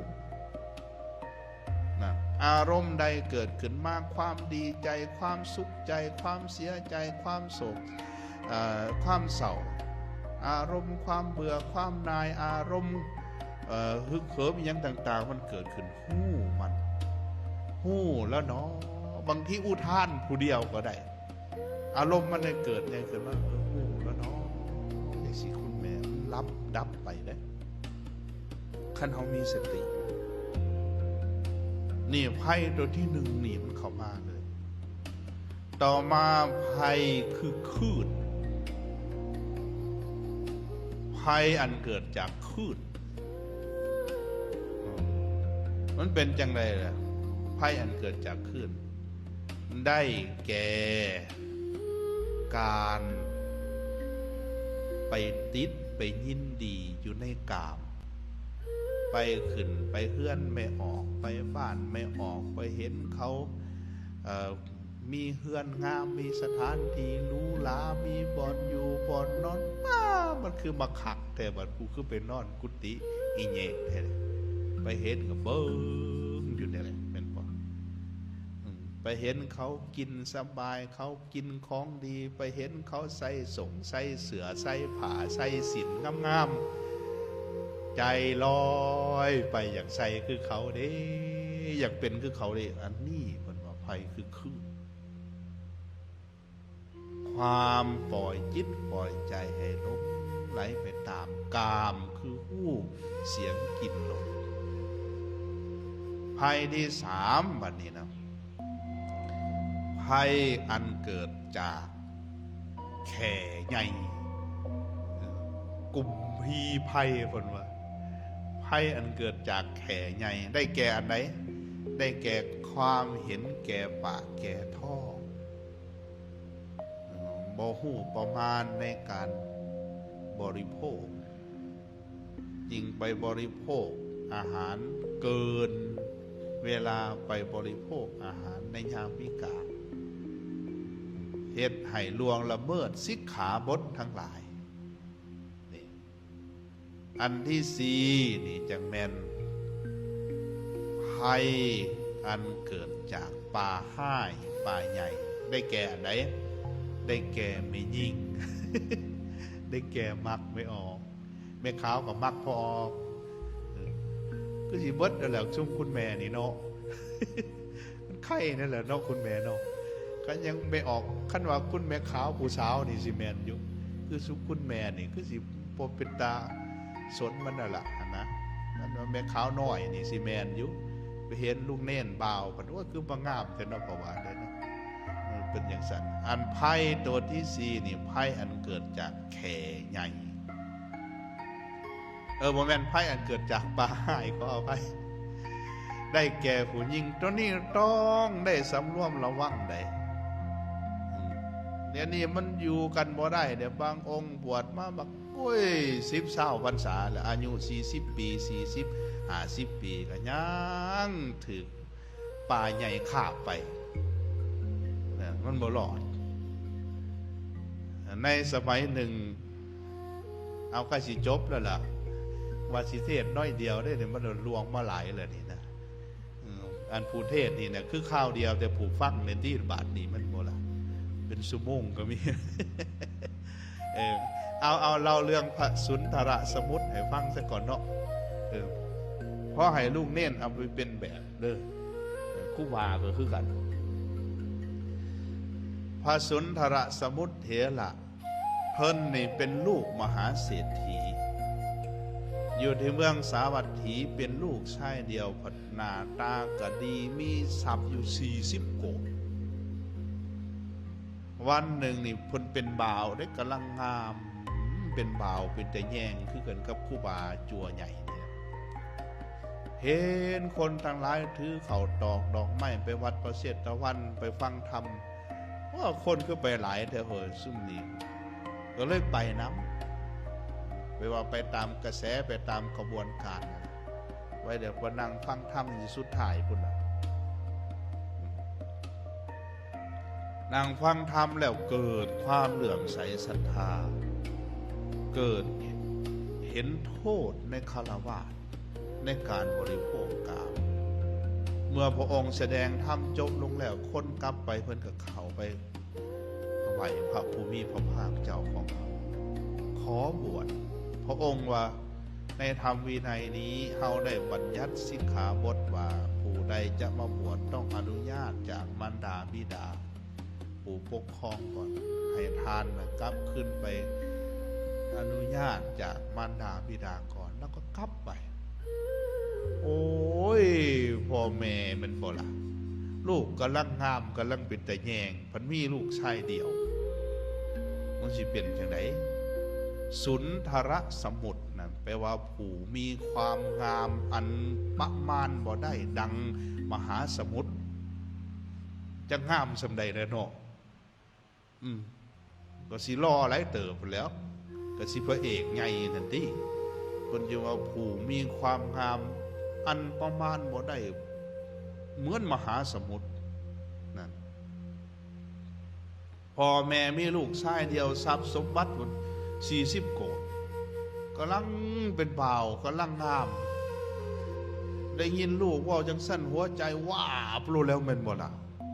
ตกลงมาอยู่สิจีนนั่นไผสิไปอยากให้ลูกบวชไม่ออกเขาก็คือกันขั้นลูกดีลูกรอลูกงามแม่นบ่ลูกมีนิสัยดีมีสติปัญญาเงินคำก็หลายจ้างก็บ่ให้บวชแต่มาบอกโลดไม่ออกจ้างก็บ่ให้มาบวชได้อยู่ดอก15 มื้อบวชบะตอบแทนคุณแม่น้ำนมแม่นะลูกเนาะ ได้อยู่เด้อพวกคือขั้นสิบวชเลยจ้างก็บ่ให้บวชอันซุเพิ่นเอามาบวชนี่เป็นเสียโอ้ยญาทานเอ้ยจังมันเว้ายากสอนยากลูกเขาหน่อยเอามันไปบวชแน่มิจะแบบนั่นแหละแม่นบ่ อันนี้ตกใจว่าบ่ให้ลูกบวชเด้อเอาคันบ่ให้บวชจะสิตายเข่าห้องแล้วบ่กินเข่ากินน้ำเอาหมูมาอ้อนมาวอนกับบ่ยอมออกมาโอ้ยพ่อแม่นี่ห้องไห้พายน้ำตาหมูก็เลยว่าแม่เอ้ยคันเล่าเป็นคนจริงได้อันเท่าอันนี้นะ มันสิตายอย่างนี้เลยคันบ่ให้มันบวชนี่นะให้เราบวชซะบวชเข้าไปแล้วนั่นนะคันเราอดบ่ได้เราสิซิกดอกบวชเข้าไปแล้วมันยังเห็นอยู่ได้คันตายเนี่ยบ่เห็นได้บ่ซะนะบวชเข้าไปแล้วเนี่ยมันบ่ได้ดังใจได้เราเบื่อเรานายแล้วสิซิกดอกให้มันบวชโลดมันสิไปฮอดใสผลประวาอันหมู่ก็ได้วันนี้พ่อแม่เลยว้าวยอมแล้วลูกเอ้ยพ่อแม่ยอมแล้วออกมาสามากินข้าวกินน้ำพ่อแม่ยอมให้บวชจึงได้บวชได้นั่นเบิ่งแหน่ลุงเนนอันตะเฮาเนี่ยพ่อแม่ขอแล้วขออีกว่าอย่าซิกเด้อลูกเด้อกับผู้สนหันนะทีนี้บวชไปแล้วเนาะอยู่ในเมืองสาวัตถีมีลาภมีสักการะหลายเพิ่นอยู่ในข้าวหนึ่งและเพิ่นก็แล้วโอ้อยู่สถานที่นี้ก็บ่เหมาะสมเอาควรจะไปสู่ถิ่นอื่นก็เลยไปสู่เมืองราชคฤห์ออกจากพ่อจากแม่ไปเด้ไปแล้วบัดนี้ต่อมางานมหรสพในเมืองสาวัตถีเขาหลิ่นบุญแบบบุญเทศกาลถาดหลวงบุญสวงเพื่อนี่นะอยากให้ไปเบิ่งเทศกาลอินเดียเวลาเขามีเทศกาลเขาแต่งใส่สุดงามเหมือนพวกเขาไปแต่งสุดงามไปบุญถาดหลวงนะพ่อแม่นี่เห็นแล้วก็ให้คิดฮอดลูกก็นะว่างานอันนี้เคยแม่นลูกเข้าประบวชก็โอ้ยแต่งตัวประดับประดาจะเป็นรอจะเป็นงามเท่เด้คิดฮอดลูกเท่เด้พ่อแม่นะบัดนี้มีหญิงสาวผู้หนึ่งหญิงแพทย์สยามีปัญญาเก่งถามแม่เป็นยังจังไห้คิดฮอดลูกเอาลูกเจ้าคนไปซะลูกนี้ไปบวชเอาคือบ่อยเล่าซิกจะได้ปัญหาอย่างเล่าบ่ซิกว่าซั่นน่ะเอาถาลูกไปเอาเล่าซิกได้นี่แม่สิเฮ็ดจะได้แม่สิให้แต่งงานสิยกมรดกให้บ่โลดแต่งสัตว์เอาขอเงินนำแม่พันกหาปณะสิไปเอาลูกแม่มาให้ได้ว่าซั่นน่ะเอาให้เลยเด้แล้วก็ไปจ้างเอาบริวารเอาไปอีกบาทพูดไปเมืองราชคฤห์ไปเซาอพาร์ตเมนต์หรูตัวหนึ่งภาษาปัจจุบันอพาร์ตเมนต์หรูแต่ก่อนก็ไปเซาอาคารใหญ่อยู่แม่นบ่บ่อนเพิ่นมาบิณฑบาตนี่แล้วพระสุนทรสมุทรฮู้ว่าโอ้ผู้นี้เนาะแม่นพระสุนทรสมุทรมาบิณฑบาตทั้งนี้เนาะไปเซาอยู่หั่นก็ไปออกมาใส่บาตรทุกมื้อ 2-3 มื้อก็คนก็เจ้าตั้งใจเด้โอ้ยพระผู้เป็นเจ้านิมนต์ข้าน้อยนิมนต์หัดทานข้าน้อยแน่จึงเป็นมวนและเป็นบ่ล่ะแต่งตัวงามๆเลยบัดนี้ครับเนาะ2-3 มื้อวางแผนได้บัดนี้ไม่ออกบัดนี้วางแผนจะได้ไปจ้างเด็กน้อยบ่แม่นโอ้ยพระผู้เป็นเจ้าอันแต่ละมื้อก็มาหับบาตรข้าน้อยละไปเนาะข้าน้อยก็ยังบ่ฮู้ข้าน้อยเลื่อมใสศรัทธาเพิ่นก็ว่าเลยแม่นบ่โอ้ยข้าน้อยอยากให้มานั่งสันอยู่ในระเบียงนี่เด้ข้าน้อยพอสิได้ขามได้ไหวเพิ่นเว้าคืออย่างนี้เด้จริงๆเขาวางแผนเสียเหมือนไม่ออกอีกสักอยู่เมืองไทยเนี่ยตั้งเท่าไรองค์นะก็เป็นเมียนเมาพระมีแต่องค์ใหญ่ๆมันแบบนั่นนั่นแหละว่าตัวเองเป็นคนรวยสังนั่นแหละเป็นนั่นแหละคุณไม่ข่าวระวังซอยกันในเรื่องลูกเนนเขาเด้อองค์ใหญ่ก็ครูบาหนุ่มเห็นไม่ออกหนุ่มๆมาวนมาเวียนผ่านไล่ดีโหลดไม่ข่าวนั่น ทีนี่แหละเพิ่นกับเขาไปนั่งสันปู่อัศนะนั่งสันในระเบียงสันแล้ว2-3 มื้อผ่านไปอีก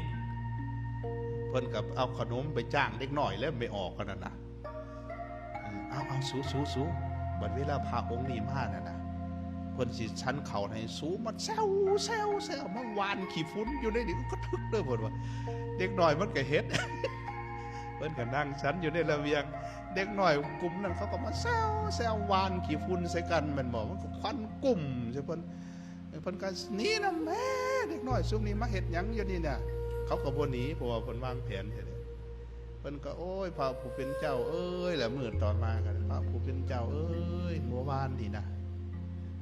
ขาน้อยแล้วหายะหายอัญญาสันอยู่เนี่ยนี่แหละ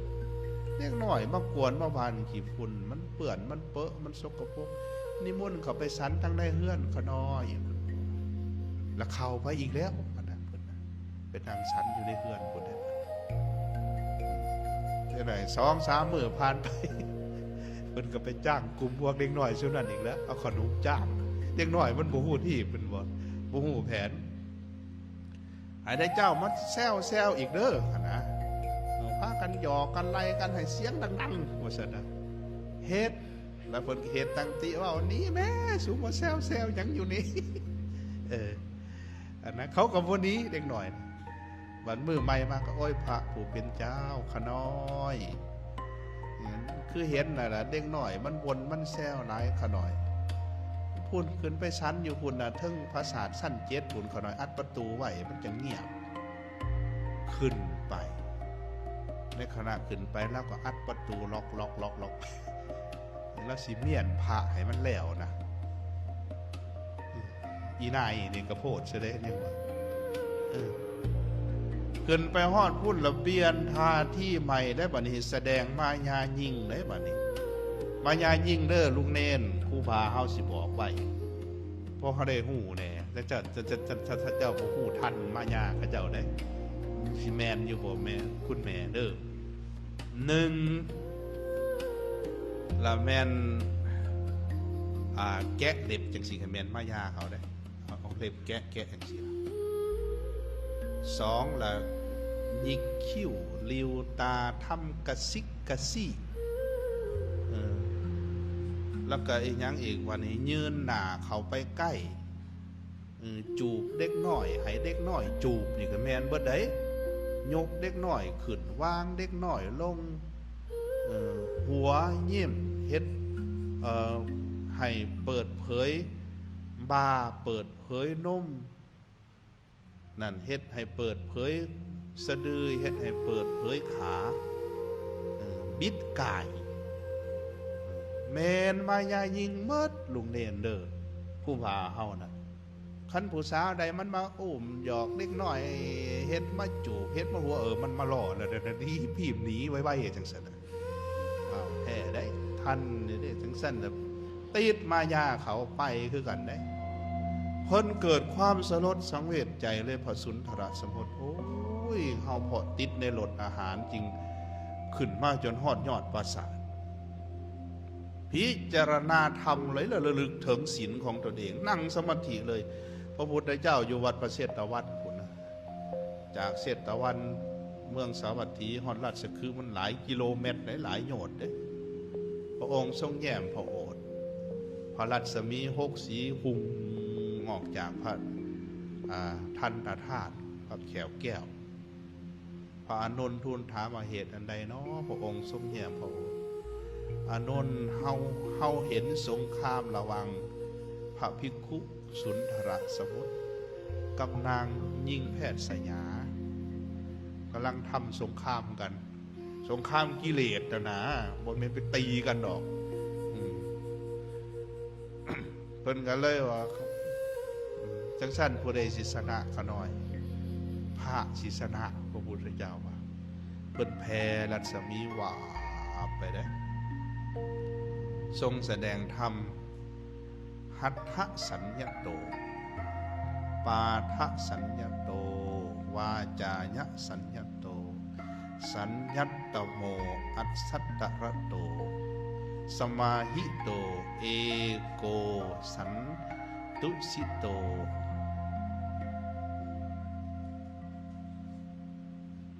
แปลความลาวเฮาว่าอย่างสิบุคคลผู้ที่สำรวมมือไว้ด้วยดีสำรวมกายไว้ด้วยดีบ่แม่นสำรวมมือไว้ด้วยดีสำรวมตีนไว้ด้วยดีปาทะสัญญโตปาทะสัญญโมสำรวมตีนไว้ด้วยดีวาจายะสัญญโมสำรวมวาจาไว้ด้วยดีนะมีแล้วก็สำรวมตนสัญญัตตัตตโมนะสัญญาตัตตโมสำรวมตนไว้ด้วยดีอัตสัตตรโตมีความยินดีในธรรมในภายในสมาหิโตมีจิตตั้งมั่นเอโกเป็นอยู่ผู้เดียวสันตุสิโตเป็นผู้สันโดษตมาหุภิกขุอันนี้จึงเอิ้นว่าภิกขุพระองค์ทรงแสดงธรรมอันนี้ในบทหนึ่งแต่ว่าพระองค์ทรงแสดงธรรมอีกบอกว่าโยทะกาเมปะหันตวานะอนาคาริโยปริภโสแปลความว่าบุคคลใดเป็นผู้ประหัตประหารกามทั้งหลายได้แล้วเป็นผู้ออกจากหมู่เพื่อนบวชกามภวะปริขีนังเป็นผู้ถอนเป็นผู้ทำลายกามภพแล้วตะมหังพรูหิพรูมิพรามนังบุคคลนั่นละเฮาเอิ้นสื่อว่าพราหมณ์กล่าวว่าเป็นพราหมณ์คำว่าพราหมณ์แปลว่าผู้ลอยบาปลอยความสัวลอยกิเลสทั้งปวงพระองค์ทรงแสดงธรรมตอนนั้นสื่อได้พอเพิ่นแผ่รัศมีว่าไปนี่เหมือนเพิ่นเป็นนางอยู่ตอนนั้นเพิ่นพิจารณาธรรมบรรลุธรรมเป็นพระอรหันต์เลยพระสุนทรสมุทรแล้วก็เพิ่นก็เหาะออกไปทั้งยอดเพื่อนเลยอาศัยอริยฤทธิ์ไปเผาพระพุทธเจ้านะอันนี้จังว่าเราให้เฮาฟังพระสงฆ์สมณเณรเฮาทั้งหลายเฮานั้นบวชเข้ามาในพระศาสนาในธรรมวินัยให้พากันตั้งอยู่ในศีลคือปฏิโมกขสังวรศีลอินทรียสังวรศีลประพฤติปฏิบัติว่าเฮานี่เป็นโชคดีเป็นลาภอันประเสริฐที่ได้เขามาบวชในธรรมวินัยนี่เป็นโอกาสฐานะอันหาได้ยากใน100 มหากัป1,000 มหากัปแสนมหากัปล้านมหากัปตลอดอสงไขยมหากัปจึงมีสิ่งเหล่านี้เกิดขึ้นนี่พระศาสนาของพระพุทธเจ้าของเขาดำรงอยู่5,000 ปีอันตรธานไปอายุมนุษย์เสื่อมลง10 ปีตายเป็นอายุไขหลังจากนั้นอายุเจริญขึ้นฮอดอสงไขยปีและอายุเสื่อมลงฮอดล้านฮอดแสนปีฮอดอายุ80,000 ปีพระพุทธเจ้าพระนามว่าเมตไตรเสด็จอุบัติเกิดขึ้นในโลกดำรงพระชนมาอยู่80,000 ปีพระศาสนาตั้งอยู่100,000 ปีและอันตรธานต่อไปมนุษย์เสื่อมลงอายุลงและโลกมหากัปนี่จะพินาศมหากัปคือโลกไปนี่แตกอันตรธานไปแล้วเกิดโลกใหม่เกิดขึ้นมาอีกโลกหนึ่งโลกใหม่เกิดขึ้นมาโลกที่สองตั้งอยู่แตกดับไปโลกใหม่เกิดขึ้นมาตั้งอยู่แตกดับไปจนถึงอสงไขยมหากัปคืออสงไขยหน่วยโลกที่เกิดขึ้นแล้วก็แตกทำลายไปจริงจะมีพระพุทธเจ้า2 พระองค์มาอุบัติเบิ่งแหน่น่ะลูกเนนครูบาเฮามันบ่ได้แม่นน้อยๆได้คุณแม่ข่าว ที่เขาสิได้มาพบพระพุทธศาสนาพบพระพุทธเจ้าได้มาบวชได้ทำวินัยได้มาฟังเทศน์ฟังธรรมเพราะฉะนั้นโอกาสดีโชคดีพวกเขาเนี่ยอย่าสุไปหันกลับไปทั้งการเป็นฆราวาสอยู่ประพฤติธรรมประพฤติพรหมจรรย์ในธรรมวินัยของพวกเขานี่แหละ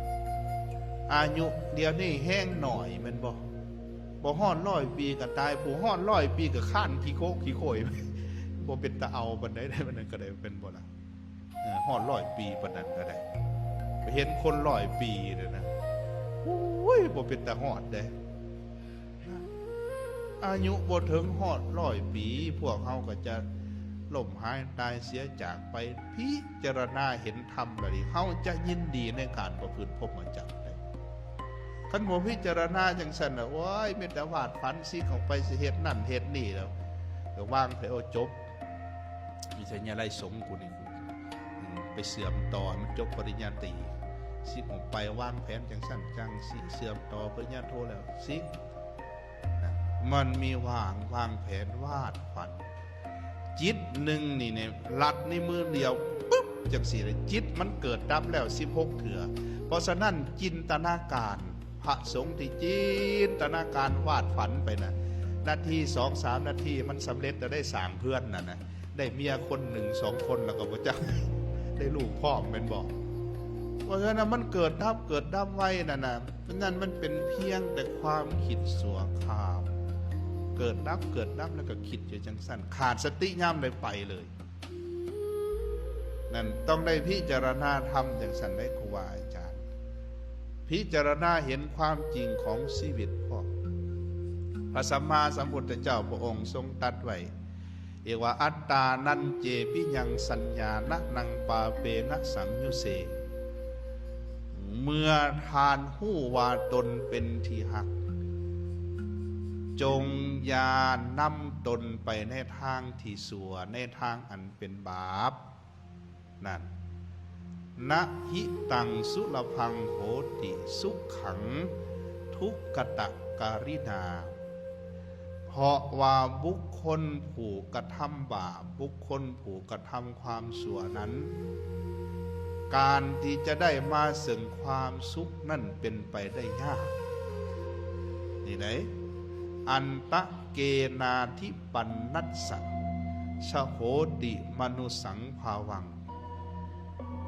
เมื่อใดสิ้นอายุหมดอายุก็จำต้องละจากโลกนี้ไปก็คือตายจากไปพิจารณาเห็นอย่างสัตว์แล้วก็ตั้งคำถามตนเองตามพระพุทธเจ้าเพิ่นตั้งเพิ่นสอนเฮาไว้ว่ากิงตัสสะอนุคังโหติกินจะอาทายะคัสสติกันจัดสะอนุคังโหติสายาวะอนุปายินีนี่แหละตั้งสอนตัวเองอย่างสิบุคคลเฮานี้เมื่อเกิดขึ้นมาหลังจากตายไปแล้วอันใดเป็นสมบัติของตนที่ติดตามตนไปเขาจะเอาสมบัติเหล่านั้นตามไปสมบัติเหล่านั้นจะติดตามเขาไปเหมือนเงาตามตัวอันใดนี่ต้องถามตนเองเลยพวกเฮาได้มาบวชในธรรมวินัยนี่เฮามีสมบัติอันใดอริยสมบัติอันประเสริฐคือศรัทธาคือศีลคือจาคะปัญญาศรัทธาศีลหิริโอตตัปปะจาคะปัญญา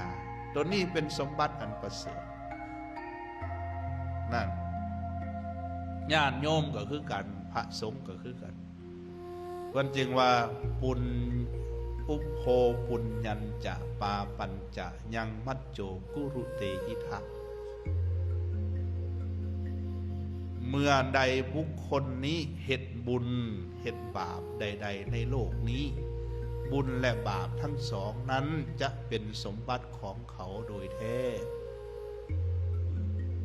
นั่น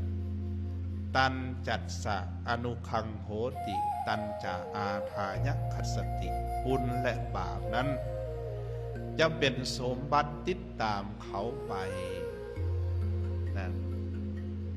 ตันหิ ตันจัตสะอนุคังโหติสาญาวะอนุปายินีบุญและบาปจะติดตามเขาไปเหมือนเงาตามตัวนี่เพราะฉะนั้นเฮาหู้บุญหู้บาปจังสิแล้วพระองค์ทรงเน้นย้ำตัดสมาการัยยะกัลยาณังนิจจยังสัมปรายิกังเพราะฉะนั้นเมื่อหู้จังสิแล้วจงทำแต่กรรมอันดีอันงามประพฤติแต่สิ่งที่ดีที่งามไว้เป็นสมบัติอันดีอันงามติดตามเอาไปทุกเมื่อทุกยามทั้งภพนี้ชาตินี้ชาติหน้าพวกเฮาพระสงฆ์สามเณรก็คือการเฮามีอริยสมบัติคือศรัทธาศีลหิริโอตตัปปะจาคะปัญญาสิ่งเหล่านี้เป็นอริยสัพมันประเสริฐรักษาสิ่งเหล่านี้ไว้บ่ปักบ่ลักออกไปนั่นเพราะฉะนั้นธรรมกถาเมื่อนี้ก็เอาสับนี่เนาะยาวหลายเติบเลยจักนาทีจักชั่วโมงเลยอาจารย์อ่างคำขออนุโมทนาบุญในความภาคเพียรพยายามพวกเขาทั้งหลายได้ประพฤติธรรมฟังธรรมจือในเด้อบ่ได้เครื่องหนึ่งก็ให้มันได้น้อยหนึ่งบ่ได้เบิดก็ได้ขออนุโมทนาในอุตสาหะวิริยะในปารภความเพียรของทุกผู้ทุกองค์ของทุกทานขอให้พากันเจริญในอริยญาณธรรมนิญาณิกธรรมอันประเสริฐกล่าวคือมรรคผลพระนิพพานโมดทุกองค์ทุกทานเถิด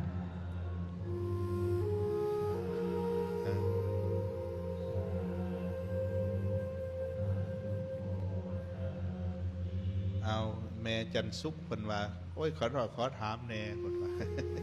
จักหน่อยบ่เอาเว้าเลยแม่ถามโหลด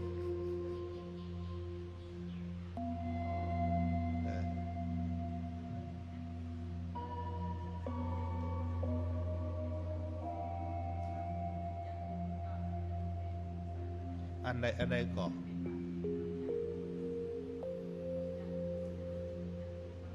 โอ้จักขุกรณีแปลว่าเฮ็ดให้เกิดจักขุเฮ็ดให้เกิดตาตาจักขุนะแปลว่าดวงตา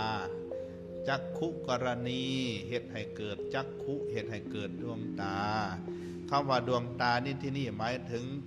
ปัญญาจักขุดวงตาคือปัญญาธรรมจักขุดวงตาคือธรรมดวงตาแห่งธรรมเอา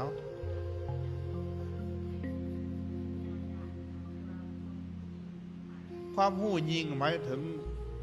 หู้ด้วยการตัดสหู้ได้แก่การบรรลุธรรมบรรลุเป็น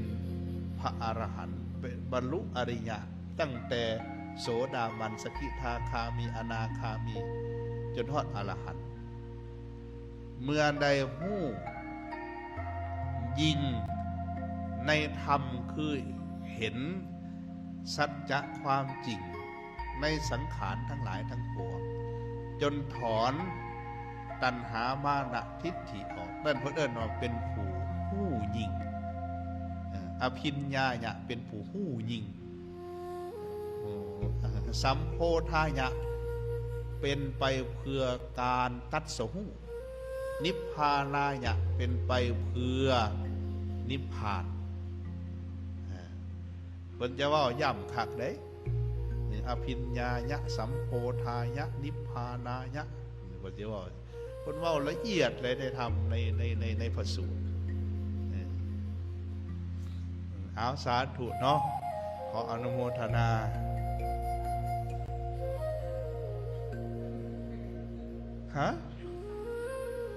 สมาธิเป็นอย่างสมาธิแมนสภาวะของจิตใจที่ตั้งมั่นแต่ความตั้งมั่นจิตใจที่จิตที่เป็นสมาธิมันจะมีลักษณะอย่างสี่เด้อหนึ่งสงบรวมเป็นหนึ่งผ่องใสนี่ผ่องใสปราศจากนิวรณ์5ประการจิตผ่องใสจิตสงบ เป็นอารมณ์เดียวเพิ่นว่าเอกัคคตาเป็นเอกัคคตาอันนี้คือสภาวะของสมาธิเมื่อใดเฮาปฏิบัติธรรมนั่งสมาธิจิตมันรวมลงเป็นหนึ่งเป็นเอกัคคตามันสงบพ้องใสภายในอันนั้นแหละเอิ้นว่าจิตเป็นสมาธิคำว่าสมาธิถ้าแปลตามตัวนะอาธิแปลว่ายิ่งสมะแปลว่าสม่ำเสมอจิตมันอยู่ในอาการอันสม่ำเสมอคือมันสงบอันนั้นเอิ้นว่าสมาธิแต่ว่าในความหมายในสภาวะในลักษณะของสมาธิคือสงบเป็นอารมณ์เดียวผ่องใสเอาเพิ่นอยากเค้นได้นี่นะเอามาเพิ่นฮะเอาเพิ่นยังถามอยู่ได้แม่น่ะนะพูดมึงแน่นี่นะนี่เพิ่นยังมีตัวนี้อีกพระพุทธศาสนาในลาวปัจจุบันนี่ส่วนหลายจะแสวงหาไปทางเบิงดวงสะเดาะเคราะห์บูชาที่บ่แม่นธรรมบ่แม่นวินัยส่วนหลายที่เห็นกับแม่นพระสงฆ์พาเห็ดเด้เบิ่งเอาได้ละเขาไปออกเขาก็ได้เนาะแล้วพระสงฆ์ที่บ่เฮ็ดสิ่งนั้นแล้วมีทางญาติโยมเว้าให้ว่าเพิ่งอาศัยก็บ่ได้แล้วมีทางพระสงฆ์นำกันว่าโยมบอกเฮ็ดก็บ่เฮ็ดเลยขอถามพระอาจารย์ในความคิดเห็นกับคำถามนี้แน่น้อมนมัสการอันนี้คนถามคำเห็นเนาะแต่ว่าเขาน้อยกับความเห็นกับบ่มีอีหยังหลายปานใดดอกแต่ว่าก็ขอให้ความรู้เล็กๆน้อยๆเนาะเพราะเป็นหลักถ้าพระสงฆ์เฮาหั่นนะไปนำพาเฮ็ดสิ่งเหล่านั้นกับมันก็บ่ถือธรรมวินัยนั่นแหละไปนำพาออกตนญาติโยมไปในทางหลงไหลงมงายนำพาไปเบิงดวงเบิงโศกเบิงสัตตาไปสะเดาะเคราะห์สะเดาะเข็นอีสังหนะมันก็เป็นมิจฉาอาชีวะเหมือนดังที่ได้กล่าวเมื่อกี้นี้เป็นอเนสนาเป็นการแสวงหาบ่ถึงธรรมพระสงฆ์เฮานี่ต้องให้ธรรมต้องให้ความรู้เมื่อได้ให้ธรรมให้ความรู้คนเฮาเนี่ยส่วนหน่อยที่จะเข้าใจที่จะเข้าถึงแต่ว่าท่านให้โชคให้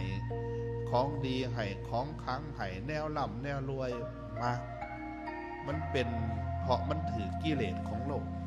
พระพุทธเจ้าพระองค์จึงทรงตรัสว่าอันทะภูโตอะยังโลโกแปลว่าโลกนี้มืดมนอนทการหนอผู้ทุยผู้แจ้งมีหน่อย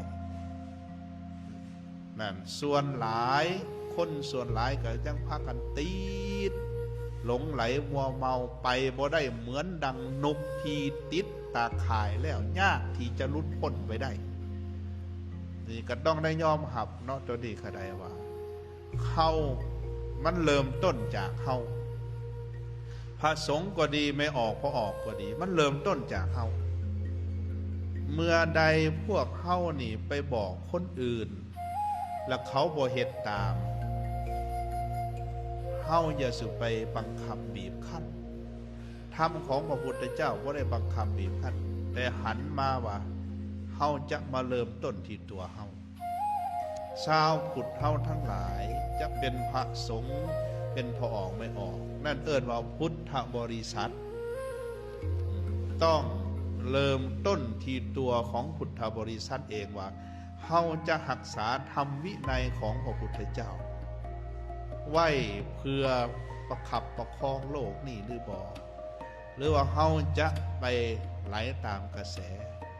ถ้าว่าเฮาตั้งใจจะกระทำเพื่อธรรมวินัยของพระพุทธเจ้าให้ดำรงอยู่เฮาก็เริ่มต้นจากตัวเฮาเองคือนำพาตัวเองให้ถึงตามธรรมวินัยและนำพา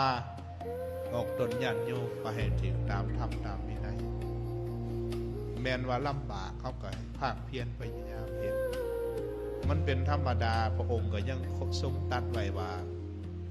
ต่อไปในเบื้องหน้านะ เมื่อศาสนาของเฮาลวงไปแล้วพระสงฆ์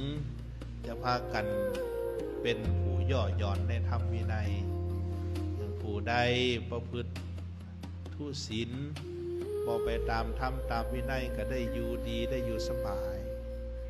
ผู้ที่ตั้งอยู่ในธรรมวินัยอยู่ลำบากก็คือเฮาเห็นนั่นแหละบางพระสงฆ์บางองค์ตั้งอยู่ในธรรมตั้งอยู่ในวินัยไม่ออกก็บ่นิยมบ่ศรัทธาก็อึดๆอยากๆกับพออยู่ได้ก็บ่เป็นหยังคันองค์ใดเฮ็ดตามใจไม่ออกเขาพาบะกับบะพาพวงสวงกับพวงสวงพาสะเดาะเกาะกับสะเดาะเคาะพาต่อสตากับซอสตาให้เขาให้เฮ็ดหยังเขาใส่หยังก็เฮ็ดถือใจไม่ออกก็อยู่สบายมีลาภสักการะหลายแต่ขอเตือนญาติโยมไว้ว่าผู้ใดไปใส่พระสงฆ์ผู้ทรงศีลทรงธรรมเป็นกรรมกันได้กรรมนักได้ตัวนี้ก็ได้เนาะเอาซ้ำนี่ได้อยู่ที่น้องครูบาอาจารย์เนาะขอหน่อยสำหรับเขาหน่อยเราว่าจังสั้นนะฮาดอย่าไปถามขักไรเลือดจังหน่อยเขาไปตัดวิดีโออาตมาเลยตัดเอาต้นหน่อยๆไปแต่เขาด่าอาตมากับมีได้อยู่ในโซเชียลนะเอาคุณแม่ย่าแม่คนอยากถวายก่อนเนาะเขตก่อนนะแป๊บหนึ่งแม่สาธุสาธุสาธุตั้งอยู่ดีกอดแม่ได้จังนั้นจริงเอาสาธุบุญก็เคยเห็นแม่เพิ่นอยู่เอาสาธุเอาเพิ่นอยากถามแม่เพิ่นเอา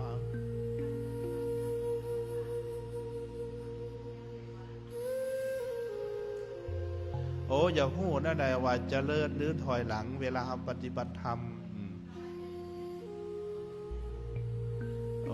การปฏิบัติธรรมอย่าหู้ว่าเจริญหรือถอยหลังตอนนี้เฮาก็บ่มีวิธีที่แน่นอนเนาะมีแต่ว่าเพิ่นให้หลักการว่าอย่างซี่แม่เวลาเฮาปฏิบัติธรรมไปนะอยากฮู้ว่ามันเจริญเนี่ยเบิ่งจิตตัวเองเมื่อเฮาปฏิบัติไปแล้วความโลภความโกรธความหลงเนี่ยมันเบาบางลงนะเพื่อว่าจากที่ว่าเคยโมโหห่ายแห้งๆแต่ว่ารู้สึกว่าเขามีสติเท่าทันมันจากที่ว่าเขาเคยหลงเคยนั่นงมงายแต่ว่าเขามีการก้าวเข้าไปในธรรมดีขึ้นอันนั้นเขาหูเลยว่าเขาปฏิบัติธรรมก้าวหน้าหรือว่าเขาปฏิบัติธรรมไป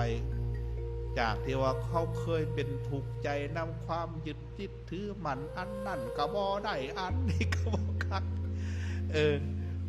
เป็นทุกข์ไปเบิดป้าบัดนี้รู้สึกว่าปล่อยวางเหมือนบอกบางอย่างกับปล่อยวางออกได้จิตมันเบาจิตมันปล่อยเนี่ยปฏิบัติธรรมก้าวหน้าเลยนั่นหูแต่แบบนี้ธรรมของพระพุทธเจ้าเป็นอย่างไรธรรมของพระพุทธเจ้าเขาสูตรแปลอยู่สันทิฏฐิโกผู้ได้เฉพาะตนผู้ด้วยตนวินยูหิปัจจตังเวทิตโพวินยูแปลว่าปราชญ์ผู้ปฏิบัติธรรมคนเอาปราชญ์บัณฑิตธรรมของพระพุทธเจ้าปฏิบัติธรรมนี่ปราชญ์บัณฑิตผู้ปฏิบัติธรรมผู้ได้เฉพาะตนนี่เฮาเบิ่งตัวนี้สุแม่ถ้าเฮาปฏิบัติธรรมไปแล้วความโลภความโกรธความหลงความทุกข์ความโมโหหายความอารมณ์อีหยังต่างๆนะที่มันเคยหายนะบัดนี้มันผ่อนลงมันลดลงอันนั้นหมายถึงเฮาปฏิบัติถึงแล้วมันจะเป็นหยังก็ตามมันสิเป็นอรหันต์อรมุนอีหยังก็ตามมันเดี๋ยวแม่นว่าเฮาปฏิบัติตามทางถึงก็คือใครปฏิบัติไปตามอริยมรรคมีองค์8เด้อ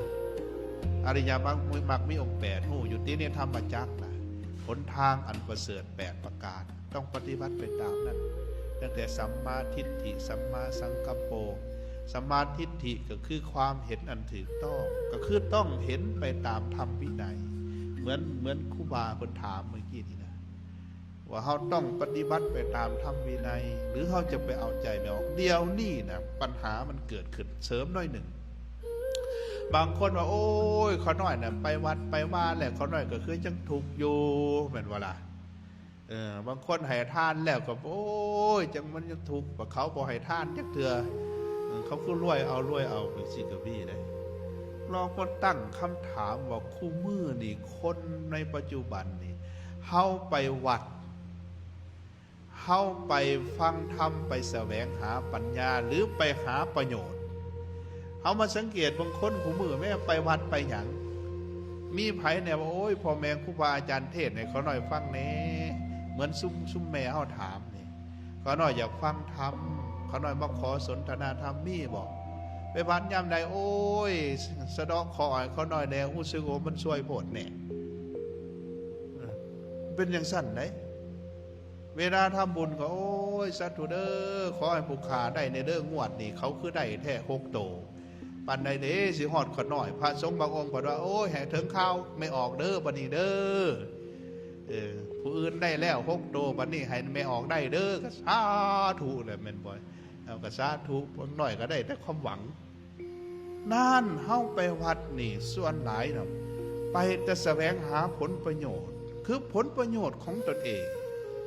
บ่ได้ไปเพื่อฟังธรรมปฏิบัติธรรมพระพุทธศาสนาอยู่ได้จังได๋บาดมีแต่นับมือเสื่อม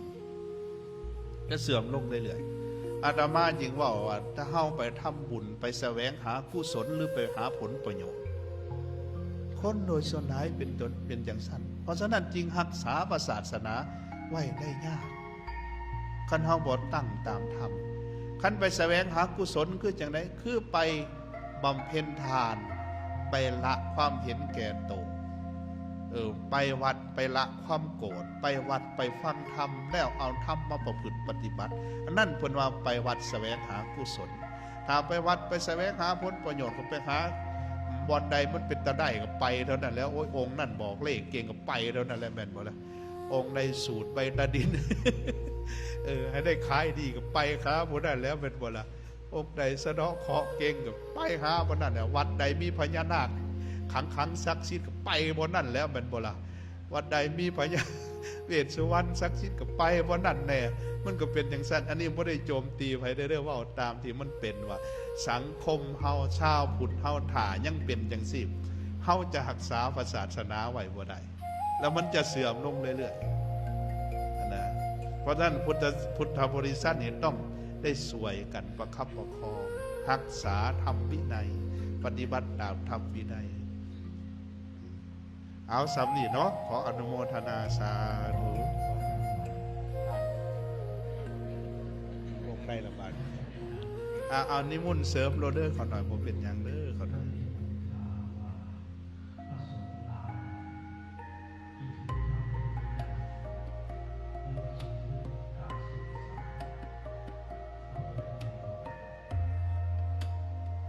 ที่จริงเอา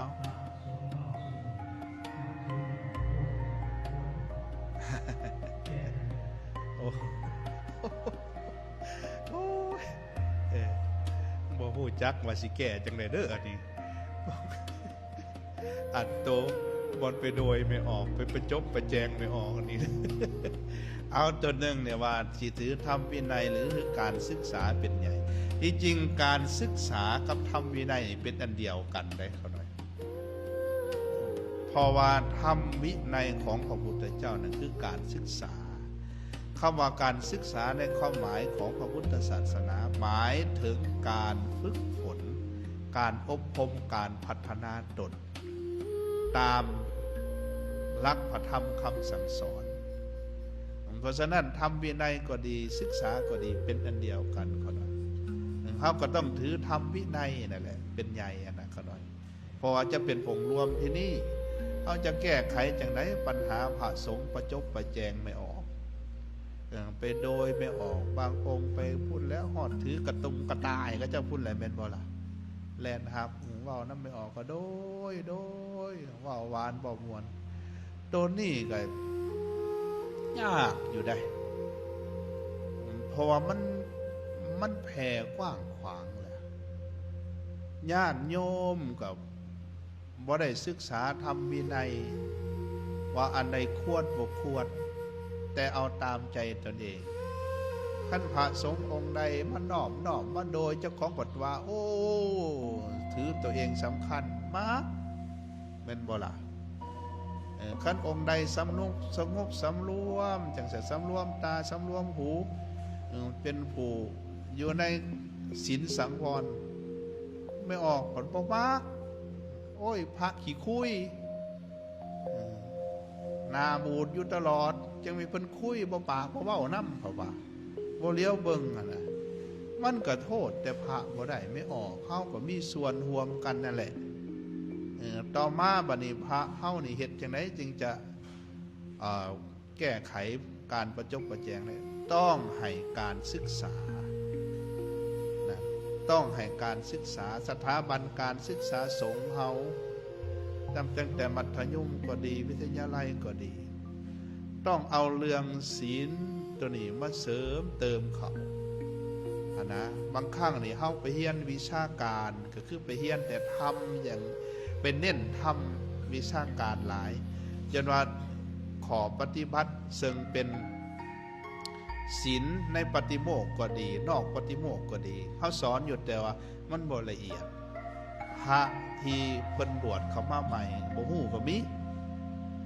ก็เลยไปเฮ็ดไปเอาใจไม่ออกโดยที่บ่ฮู้ว่ามันผิดมันเป็นอเนสนาก็เฮ็ดไปก็บ่มีไผบอกบ่มีไผเตือนมันก็เริ่มต้น1สถาบันการศึกษาสงฆ์2พระอุปัชฌาย์3อาจารย์ผู้ให้บวชนะพระอุปัชฌาย์อาจารย์ผู้ให้บวชนั้นต้องได้สั่งสอนพระสงฆ์สามเณรของตนเองว่าบวชเข้ามาแล้วอันใดเฮ็ดได้อันใดเฮ็ดบ่ได้อันใดควรอันใดบ่ควรมันต้องเริ่มต้นแต่พี่การที่เขาจะแก้ไขนะหลังจากนั้นพอออกไม่ออกก็ต้องเข้าใจธรรมวินัยของพระสงฆ์พ่อมานะว่าเพิ่นเฮ็ดอันใดเหมาะบ่เหมาะอันใดถูกบ่ถูกถ้าเพิ่นเฮ็ดสิ่งใดมันบ่ถูกเฮาก็ย่านบาปก็บอกเพิ่นเตือนเพิ่นได้นะบ่แม่นว่าปล่อยให้เพิ่นเลยเนี่ยเพิ่นโดยเพิ่นย่องเท่าใดเพิ่นว่าเท่าใดไปแห้งมักนี่ยังอันนี้มันเกิดอาการวันนี้สภาวะเป็นนี่ก็มีเด้ออาตมาเคยสังเกตอันนี้ก็ให้พิจารณานำกันถ้าพระองค์ใดสังรวมเวลาไม่ออกโทรหาโทรเด็กเพิ่นก็บ่รับมันมีการเด้ไปหาตอนค่ำเพิ่นก็บ่ให้ไปมันมีการจังซี่น่ะเวลาไม่ออกโทรเพิ่นก็ขอเจริญพรเว้าสำรวมนะไม่ออกบ่มักคันองค์ใดไม่ออกโทรไปก็โดยแม่โอ้ยคิดฮอดเด้บ่เห็นแต่โดนแล้วอันแม่เอาแจวมาให้นะกับนึงก็ยอมกินแซ่บแม่เอ้ย